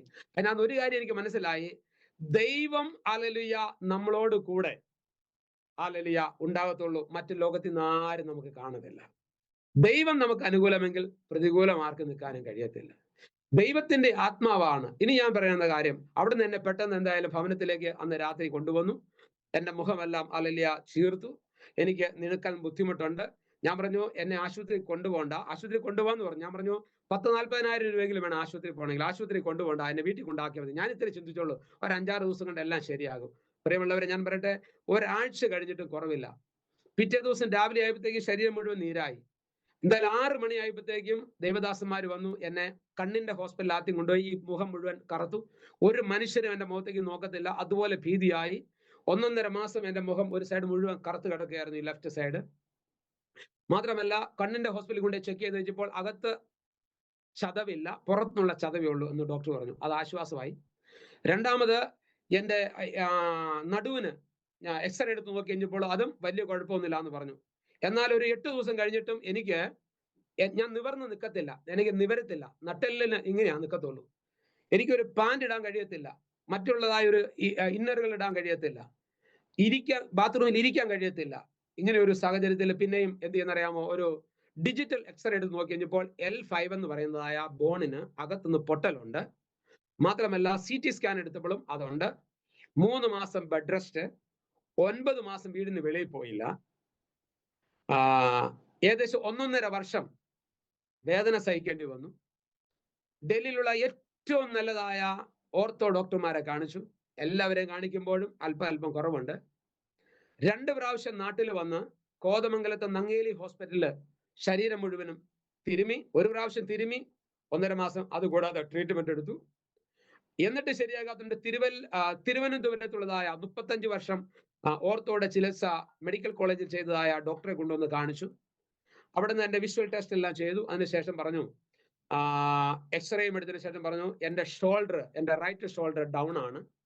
നെഞ്ചിന്റെ ഭാഗത്ത് 3 എല്ലുകൾ ഡിസോർഡർ ആണ്. ഒരു ഷൂ വലത്തെ കാലിന് ഒരു പാരഗൺ ചപ്പലിന്റെ ഹൈറ്റിന് ഏകദേശം അല്ലെങ്കിൽ ഒരു 6 അമ്പത്തിന് മേളിലുള്ളതായ ഒരു എക്സ്ട്രാ ചപ്പൽ കൊടുക്കണം. എൻ്റെ നടുവിന് ഒരു ബെൽറ്റ് ഇടണം. ഇടത്തെ കക്ഷത്തിനകത്ത് ഒരു തെങ്ങ് വളഞ്ഞു പോയി കഴിഞ്ഞാൽ നിവൃത്തിയ ബെൽറ്റ് ഇടത്തില്ലേ, അതുപോലെ തന്നെ ഒരു ബെൽറ്റ് ഇടണം. അപ്പൊ 2 ബെൽറ്റും ഒരു ഷൂവും എക്സ്ട്രാ ഹൈറ്റ് ഉള്ളതായ ഇതിനകത്ത് എൻ്റെ ജീവിതം 2.5 വർഷം ഇട്ടു. പ്രിയമുള്ളവരെ, ഞാൻ പറയട്ടെ, ഇത്രയൊക്കെ കഷ്ടം സഹിച്ചെങ്കിലും ഒരു കാര്യം മനസ്സിലാക്കണം. ദൈവത്തിന്റെ ആത്മാവ് ധൈര്യമായിട്ട് നിൽക്കാൻ പറഞ്ഞെങ്കിൽ അന്ന് അവിടെ ഒരു പുതിയ പ്രവർത്തനമാണ്. അന്നൊരു സഭ സ്ഥാപിക്കപ്പെട്ടിട്ടില്ല അവിടെ. ആ വർഷം കഴിഞ്ഞ് 3 മാസം കഴിഞ്ഞപ്പോഴത്തേക്കും 4 പേര് രക്ഷിക്കപ്പെട്ട് സ്നാനപ്പെട്ടു. അടുത്ത വർഷം തീരുന്ന സമയമായപ്പോഴത്തേക്കും 8 പേരോളം രക്ഷിക്കപ്പെട്ട് സ്നാനപ്പെട്ടു. അതിന്റെ പിറ്റേ വർഷം 106 ഗജ് സ്ഥലം മേടിച്ചു. 106 ഗജ് സ്ഥലം നാട്ടിലെ കണക്കനുസരിച്ച് വേറെയാണ്. ഏകദേശം അലലിയ ഒരു 10 സെന്റിന് അടുത്ത് വന്നേക്ക്. എനിക്ക് കറക്റ്റ് ആയിട്ട് അത് പറയാൻ കഴിയത്തില്ല. 106 ഗജ് എന്ന് തന്നെ ഓർത്തിരുന്നാൽ മതി. അവിടെ അതിന്റെ പിറ്റേ വർഷം ഏപ്രിൽ 2-ാം തീയതിയാണെന്നാണ് എൻ്റെ ഓർമ്മ. അവിടെ അലലിയ ചർച്ച് പണിത് സഭ സ്ഥാപിച്ചു. ഇന്ന് ഞാൻ പറയട്ടെ, ഏകദേശം ആണ് ഞാൻ പറയുന്നത് 60-നും 80-നും ഇടയ്ക്കുള്ളതായ ആളുകൾ, അധികവും ഹിന്ദിക്കാര്, മലയാളികളില്ല, ഹിന്ദിക്കാര്, ഹരിയാനക്കാരായിട്ടുള്ളവരൊക്കെയും കടന്നു വന്ന് ആരാധിച്ചു പോവുകയാണ്. FGCയോടുകൂടെ രഘുനാഥൻ പാസ്റ്റർ എൻ്റെ ചർച്ചിന്റെ പാസ്റ്ററാണ്. എൻ്റെ കൂടെ ഉപദ്രവിക്കപ്പെട്ടതായ ദൈവദാസൻ 3 മാസത്തോളം അദ്ദേഹത്തിന് പ്രശ്നങ്ങൾ അനുഭവിച്ചു. കഴിഞ്ഞ 3-4 വർഷം മുമ്പ് ആ ദൈവദാസൻ ലോകത്ത് നിന്ന് മാറ്റപ്പെട്ടു. ഹല്ലേലൂയ. ഞാൻ ദീർഘനാളുകളുടെ ട്രീറ്റ്മെന്റിലായിരുന്നു. എന്നാൽ ഞാൻ പറയട്ടെ, ഞാൻ ഒരിക്കലും വിചാരിച്ചില്ല എനിക്ക് എഴുന്നേറ്റ് നിൽക്കുവാൻ കഴിയുമെന്ന്, ഒന്ന് ഓടുവാൻ കഴിയുമെന്ന്, എനിക്ക് ബസ്സിൽ ഒന്ന് ചാടിക്കയറുവാൻ കഴിയുമെന്ന്. എന്നാൽ ഞാൻ പറയട്ടെ, പ്രാർത്ഥനയാലും അനേകരുടെ സഹായത്താലും സഹകരണത്താലും ഈ ഹോസ്പിറ്റലിൽ കൊണ്ടുപോകാനും ട്രീറ്റ്മെന്റ് എല്ലാം എൻ്റെ ദൈവദാസന്മാരും വിശ്വാസികളും എൻ്റെ ചർച്ചിന് മേലുള്ളവരെല്ലാവരും കടന്നു വന്ന് എന്നെ ഓരോ ദിവസവും ഓരോ ദൈവദാസന്മാരാ കാറിൽ ആശുപത്രി കൊണ്ടുപോയത്. അങ്ങനെ എന്നെ പുറത്തു കൊണ്ടുവരുവാനിടയായിത്തീർന്നു. പ്രിയമുള്ളവരെ, എങ്കിലും ഞാൻ അല്ലെങ്കിൽ പറയാനായിട്ട് ആഗ്രഹിക്കുന്നതായ കാര്യം, ഇന്നയോളം ദൈവം എന്നെ നടത്തി. ഇനിയും ഒരുപാട് കാര്യങ്ങൾ അല്ലിയ പറയാനായിട്ടുണ്ട്. കാരണം സമയം ഇനി നമുക്ക് മുമ്പിലില്ല. അതുകൊണ്ട് എൻ്റെ സാക്ഷ്യത്തിന്റെ രത്ന ചുരുക്കമായിട്ട് ഞാൻ ഇങ്ങനെ പറയുവാനായിട്ട് ആഗ്രഹിക്കുകയാണ്. ഹല്ലേലൂയ. കൃപയാലുള്ള ഒരു വിളി നമ്മുടെ മേലുണ്ടെങ്കിൽ ആ വിളി കൃപയാൽ തന്നെയാണ്. ദൈവം അത് പൂർത്തീകരിപ്പാൻ്റെ കാരണം വിശ്വസ്തനായ ദൈവമാണ്. 2, ദൈവം നമ്മെ കണ്ടിട്ടുണ്ടെങ്കിൽ നമ്മൾ ഏത് സാഹചര്യത്തിലൂടെ വഴുതി തെറ്റി ഉപായം പറഞ്ഞു പോയാലും ദൈവം അവിടുന്ന് യോനായെ പിടിച്ചിറക്കിയതുപോലെ പിടിച്ചിറക്കും. ഞാൻ പറയട്ടെ, ഇന്ന് ഞാൻ എൻ്റെ സാക്ഷ്യത്തിന്റെ പകുതിയെ പറഞ്ഞിട്ടുള്ളൂ. ഞാൻ ആ ജോലി വിടാൻ തന്നെ ഉണ്ടായ കാര്യങ്ങളുണ്ട്. കമ്പനി അടയ്ക്കേണ്ടി വന്നിട്ട് അതിന് ശേഷമാണ് ഞാൻ അവിടുന്ന് റിസൈൻ ചെയ്യേണ്ടി വന്നത്. അടച്ചെങ്കിലും പിന്നത്തേതിലും ഞാൻ അതിനകത്ത് പ്രവേശിച്ചു. അതിനുശേഷം എനിക്ക് മനസ്സിലായി ഞാൻ മുഖാന്തരം അവിടെ യൂണിയൻ ഉണ്ടായത്. എന്ന് വെച്ചാൽ ഞാൻ ആയിരുന്നില്ല ഫ്രണ്ടില്, എന്നെ അവിടുന്ന് കർത്താവിന് പുറത്ത് കൊണ്ടുവരാൻ വേണ്ടിയിട്ട്.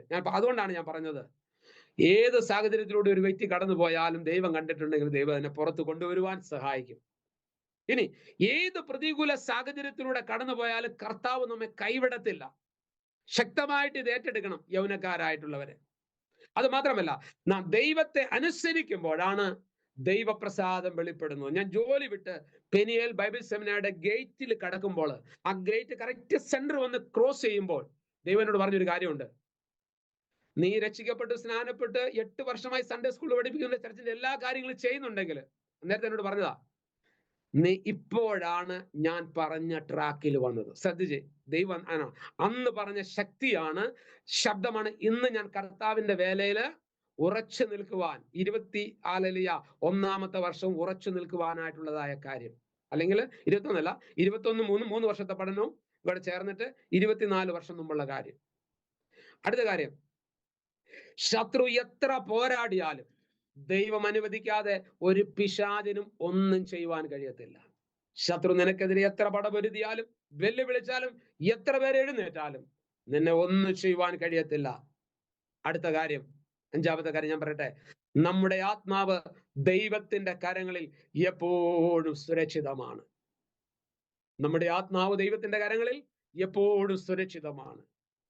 യേശു ക്രിസ്തുവിനെ തലകീഴായി തള്ളിയിട്ട് കൊല്ലാൻ നോക്കിയെങ്കിലും പ്രിയമുള്ളവരെ ശ്രദ്ധിക്കുക, ഹല്ലേലൂയ, എന്നെ അവിടെ തള്ളി ഉപേക്ഷിച്ചിട്ടപ്പോൾ പറഞ്ഞൊരു കാര്യമുണ്ട്, ഇനി ഇവൻ രക്ഷപ്പെടത്തില്ല, ഇവനെ വിട്ടേരെ എന്ന് പറഞ്ഞാൽ വിശുദ്ധ വേദപുസ്തകത്തിലുള്ള ഒറ്റ വ്യക്തി മാത്രമേ ഉള്ളൂ മരിച്ചു എന്ന് കരുതി പൗലോസിനെ വലിച്ചെറിഞ്ഞത്.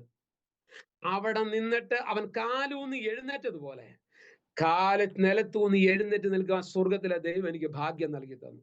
ഇന്ന് ഞാൻ പറയട്ടെ, നോർമലായിട്ട് എനിക്കൊന്ന് ചെറുതായിട്ട് ഓടിയിട്ട് ബസ്സിൽ കയറുന്നേനോ, എനിക്ക് അല്ലെങ്കിൽ 1 മണിക്കൂർ നിന്ന് പ്രസംഗിക്കുന്നേനോ, ഹല്ലേലൂയ, മറ്റ് യാതൊരു കുഴപ്പം കൂടാതെ ദൈവം എന്നെ മുമ്പോട്ട് നടത്തുകയാണ്. മാത്രമല്ല, ഞാൻ ഒരു വാക്യം കൂടെ ഞാൻ അത് പറയുവാനായിട്ട് ആഗ്രഹിക്കുകയാണ്. 2 തിമോഥെയോസിന്റെ ലേഖനം, അല്ലെങ്കിൽ തിമോഥെയോസിന്റെ 2-ാമത്തെ ലേഖനം 1:12 ഇങ്ങനെയാണ്: ഞാൻ ഇതൊക്കെയും സഹിക്കുന്നുവെങ്കിലും ലജ്ജിക്കുന്നില്ല, ഞാൻ ആരെ വിശ്വസിച്ചിരിക്കുന്നു എന്ന് അറിയുന്നു, അവൻ എന്റെ ഉപനിധി, ആ ദിവസം വരെ സൂക്ഷിപ്പാൻ ശക്തനെന്ന് ഞാൻ ഉറച്ചിരിക്കുന്നു. പൗലോസ് പറഞ്ഞല്ലോ, ഞാൻ നല്ല പോർ പൊരുതു, ഓട്ടം തികച്ചു, വിശ്വാസം കാത്തു, ഇനി നീതിയുടെ കിരീടം എനിക്കായി വെച്ചിരിക്കുന്നു. അത് എനിക്ക് മാത്രമല്ല, അവന്റെ പ്രത്യാശയെങ്കിൽ പ്രിയം വെച്ച ഏവർക്കും കൂടെ.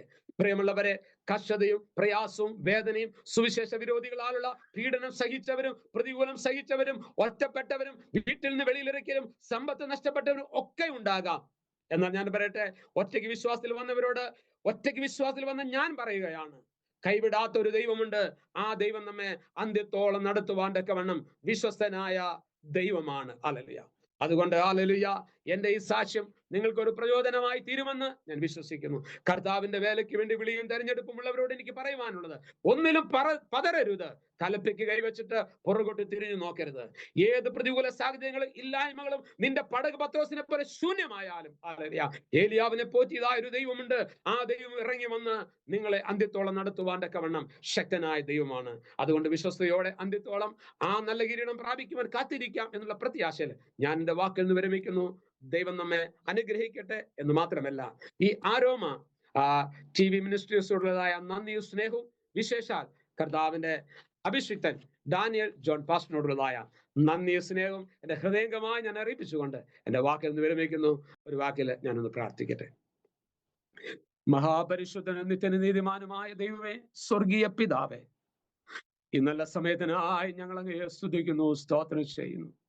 കർത്താവേ, ഹല്ലേലൂയ, അടിയനെ വിളിച്ചു വേർതിരിച്ചതായി ദൈവം അപ്പച്ചാ, നിന്റെ വിശ്വസ്തത, നിത്യജീവൻ നിന്നിലൂടെ മാത്രമാണ് ലഭിക്കുന്നത്.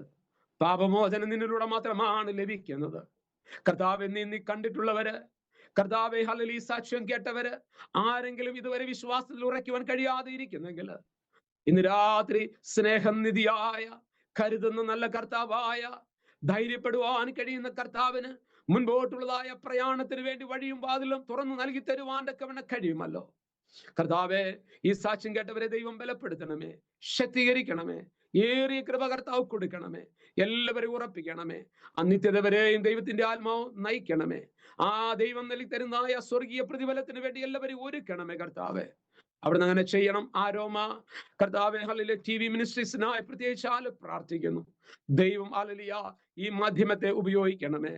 ഇതിന്റെ പിന്നിൽ പ്രവർത്തിക്കുന്ന കർത്താവിന്റെ അഭിഷിക്തനെയും കുടുംബത്തെയും, കർത്താവെ, ആരെല്ലാം ചേർന്ന് നിൽക്കുന്നു അവരെല്ലാവരെയും ഞാൻ അനുഗ്രഹിച്ചു പ്രാർത്ഥിക്കുന്നു. കൃപയുടെ മറവിലൊന്ന് മറയ്ക്കണം. പ്രാർത്ഥന കേട്ടതിനായി സ്തോത്രം ചെയ്യുന്നു. യേശു ക്രിസ്തുവിന്റെ നാമത്തിൽ അപേക്ഷിക്കുന്നു. ദയതോന്നി കേൾക്കണം സ്വർഗീയ പിതാവേ. ആമേൻ, ആമേൻ. താങ്ക് യു കർത്താവിന്റെ ദാസൻ പാസ്റ്റർ ബെന്നി പാസ്റ്റർ. വളരെ അനുഗ്രഹിക്കപ്പെട്ടതായ സാക്ഷ്യം പ്രസ്താവിക്കുവാൻ തക്കവണ്ണം സ്വർഗത്തിലെ ദൈവം കർത്താവിന്റെ ദാസനെ ബലപ്പെടുത്തിയത് ഓർത്ത് ഞാൻ ദൈവത്തിന് സ്തോത്രം ചെയ്യുന്നു, മഹത്വം കരയേറ്റുന്നു. ദൈവം തിരഞ്ഞെടുത്തതായ അത്ഭുതകരമായ വിധങ്ങൾക്കായിട്ട് സ്തോത്രം ചെയ്യുക. ചില പ്രിയപ്പെട്ടവരെ കർത്താവ് തിരഞ്ഞെടുക്കുന്നത് ചില പ്രത്യേക പ്രോസസ്സുകളിലൂടെയാണ്. നമുക്കറിയാം, ഓരോ ഉപകരണങ്ങൾ ഉണ്ടാക്കുന്നതിന് അതിനാവശ്യമായിരിക്കുന്ന ഓരോ മെറ്റലുകൾ രൂപപ്പെടുത്തി എടുക്കുന്നത് പല പ്രോസസ്സുകളിലൂടെയാണ്.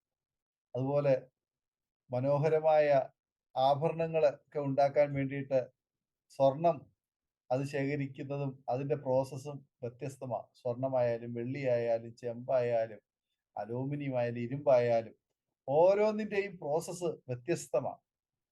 ആ പ്രോസസ്സുകളിലൂടെ അത് പ്രോപ്പറായിട്ട് കയറി ഇറങ്ങിയെങ്കിൽ മാത്രമേ പ്രോപ്പറായിട്ടുള്ള ഒരു ഉപകരണം അത് ഉണ്ടാക്കിയെടുക്കാൻ കഴിയത്തുള്ളൂ. ഇല്ല എങ്കിൽ അതുകൊണ്ട് ഒരു കാര്യവും ചെയ്യാൻ പറ്റില്ല. അത് പൊടിഞ്ഞു പോകും, അത് നിലനിൽക്കത്തില്ല.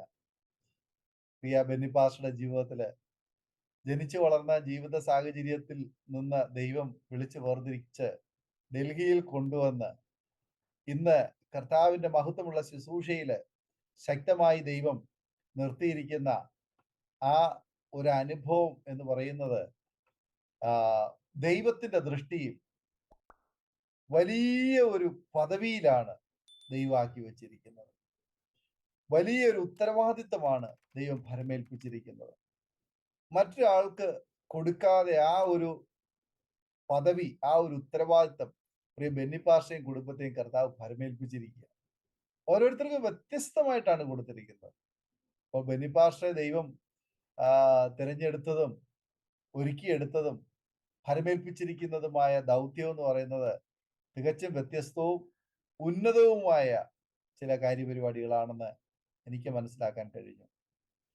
നമ്മുടെ ഈ ശരീരത്തെ അല്ലേ തകർക്കാൻ കഴിയത്തുള്ളൂ. നമ്മുടെ ശരീരത്തിന്റെ അവയവങ്ങളെ തകർക്കുവാൻ കഴിയും. നമ്മുടെ ജീവിത സാഹചര്യങ്ങളെ തകർക്കുവാൻ കഴിയും. നമുക്കറിയാം, യോബിനെ എല്ലാ നിലയിലും തകർത്ത ഒരു പൈശാചിക മണ്ഡലമുണ്ട്. പക്ഷേ യോബിന്റെ ആത്മാവിനെ തൊടുവാൻ ദൈവം അനുവദിച്ചില്ല. സ്തോത്രം. ഓരോ വ്യക്തിയുള്ള ബന്ധത്തിലും കർത്താവിന്റെ ദാസൻ ബെന്നി പാസ്റ്ററെ പിശാച് തകർക്കാൻ പല നിലകളിലൂടെ ശ്രമിച്ചു. പക്ഷെ ആത്മാവിനെ തൊടുവാൻ കർത്താവ് അനുവദിച്ചില്ല. സ്തോത്രം. യോബ് ദൈവസന്നിധിയില് ഇങ്ങനെ പറഞ്ഞു, അവൻ എന്നെ കൊന്നാലും ഞാൻ അവനെ തള്ളിപ്പറയുകയില്ല എന്ന് യോബ് ഏറ്റുപറയുവാനിടയായി. കർത്താവിന്റെ ദാസനും ജീവിതത്തില് ഒരുപാട് വൈഷമ്യങ്ങളിലൂടെ കടന്നുപോയി, ഒരുപാട് വേദനകളിലൂടെ കടന്നുപോയി, ഒരുപാട് കഷ്ടതകൾ ജീവിതത്തിൽ അനുഭവിച്ചു. പക്ഷെ ഇന്നും തള്ളിപ്പറയാതെ, പിന്മാറിപ്പോകാതെ, തിരിഞ്ഞു പോകാതെ വിളിച്ചവന്റെ ആ നല്ല പാതയെ പിന്തുടരുവാൻ അത്യധ്വാനം ചെയ്തുകൊണ്ടിരിക്കുന്നു എന്ന് കേൾക്കാൻ കഴിഞ്ഞു. പരിമിതമായ സാഹചര്യങ്ങളാണ്, പരിമിതമായ പല ചുറ്റുപാടുകളിലും ഒക്കെയാണ് ആയിരിക്കുന്നതെങ്കിൽ പോലും ആക്കിയിരിക്കുന്നിടത്ത് കുടുംബമായി വിശ്വസ്തയോടുകൂടി കർത്താവിനെ സേവിക്കുന്നു എന്ന് കേൾക്കാൻ കഴിഞ്ഞു. ഒത്തിരി വില കൊടുത്തു. അതുകൊണ്ട് വിലയേറിയത് കർത്താവ് ഭരമേൽപ്പിച്ചിരിക്കുന്നു. ഇനിയും നിത്യതയ്ക്കായി വലിയൊരു പ്രതിഫലം കർത്താവ് ഒരുക്കി വെച്ചിട്ടുണ്ട്. അത് പ്രായപ്പാൻ തക്കവണ്ണം ദൈവദാസനെയും കുടുംബത്തെയും കർത്താവ് ഒരുക്കട്ടെ എന്ന് ഇത്തരണത്തില് ഞങ്ങൾ ആഗ്രഹിക്കുന്നു, ആശംസിക്കുന്നു, പ്രാർത്ഥിക്കുന്നു. കർത്താവിന്റെ ദാസി അനമസിന്റെ സാക്ഷ്യവും ഞാൻ ശ്രദ്ധിച്ചു. ദൈവദാസിയും സമാന ജീവിതാനുഭവങ്ങളിലൂടെ കടന്നുപോയത്. അതുകൊണ്ട് തന്നെ ആയിരിക്കാം നിങ്ങളെ രണ്ടുപേരെയും ദൈവം ഒരുമിച്ച് കൂട്ടിച്ചേർത്ത് ആമേൻ ആ ഒരു തോണിയിൽ ഒരുമിച്ച് യാത്ര ചെയ്യുവാൻ കർത്താവ് നിങ്ങളെ ആക്കിയിരിക്കുന്നത്. കർത്താവ് നിങ്ങളെ അനുഗ്രഹിക്കട്ടെ. ദൈവദാസിനെയും ദൈവദാസിയെയും രണ്ട് കുഞ്ഞുങ്ങളെയും അവരോടുള്ള ബന്ധത്തിൽ മുന്നോട്ടുള്ള ഭാവി കാര്യങ്ങളും എല്ലാം കർത്താവ് ധന്യമാക്കി തീർക്കട്ടെ എന്ന് ആശംസിക്കുന്നു, ആഗ്രഹിക്കുന്നു, പ്രാർത്ഥിക്കുന്നു. വളരെ വിലപ്പെട്ട സമയം വേർതിരിച്ച് ഈ വിലയേറിയ സാക്ഷ്യം അരോമ TV ശ്രോതാക്കളോടൊപ്പം പങ്കുവച്ചതിന് ഒരു പ്രാവശ്യം കൂടെ കർത്തൃത്വത്തിനോട് കുടുംബത്തോടുള്ളതായ നന്ദി, സ്നേഹവും കടപ്പാടും അറിയിക്കുന്നു. കർത്താവ് ധാരാളമായി മാനിച്ചാദരിക്കട്ടെ. പ്രേക്ഷകരെ, ഈ സാക്ഷ്യം നിങ്ങൾക്ക് വേറൊരു അനുഭവമായി തീർന്നു എന്ന് ഞങ്ങൾ പൂർണ്ണമായി വിശ്വസിക്കുകയാണ്. തീർച്ചയായിട്ടും നിങ്ങളുടെ പ്രിയപ്പെട്ടവർക്ക്, സുഹൃത്തുക്കൾക്ക് നിങ്ങൾ ഷെയർ ചെയ്ത് കൊടുക്കണം. നിങ്ങളുടെ വലിയൊരു അഭിപ്രായങ്ങളും നിർദ്ദേശങ്ങളും കമന്റ് ബോക്സിൽ രേഖപ്പെടുത്താൻ മറക്കരുത്. ഈ ദൈവഭക്തനെയും കുടുംബത്തെയും ഓർത്ത് നിങ്ങളും പ്രാർത്ഥിക്കണം. ഉത്തരഭാരതത്തിലെ സുവിശേഷീകരണത്തിന് വേണ്ടി, സുവിശേഷ വയലിലായിരിക്കുന്ന ദൈവമക്കൾക്ക് വേണ്ടി, ദൈവദാസന്മാർക്ക് വേണ്ടി നിങ്ങൾ പ്രാർത്ഥിക്കുന്നുണ്ടെന്നറിയാൻ തുടർന്നും പ്രാർത്ഥിക്കുക.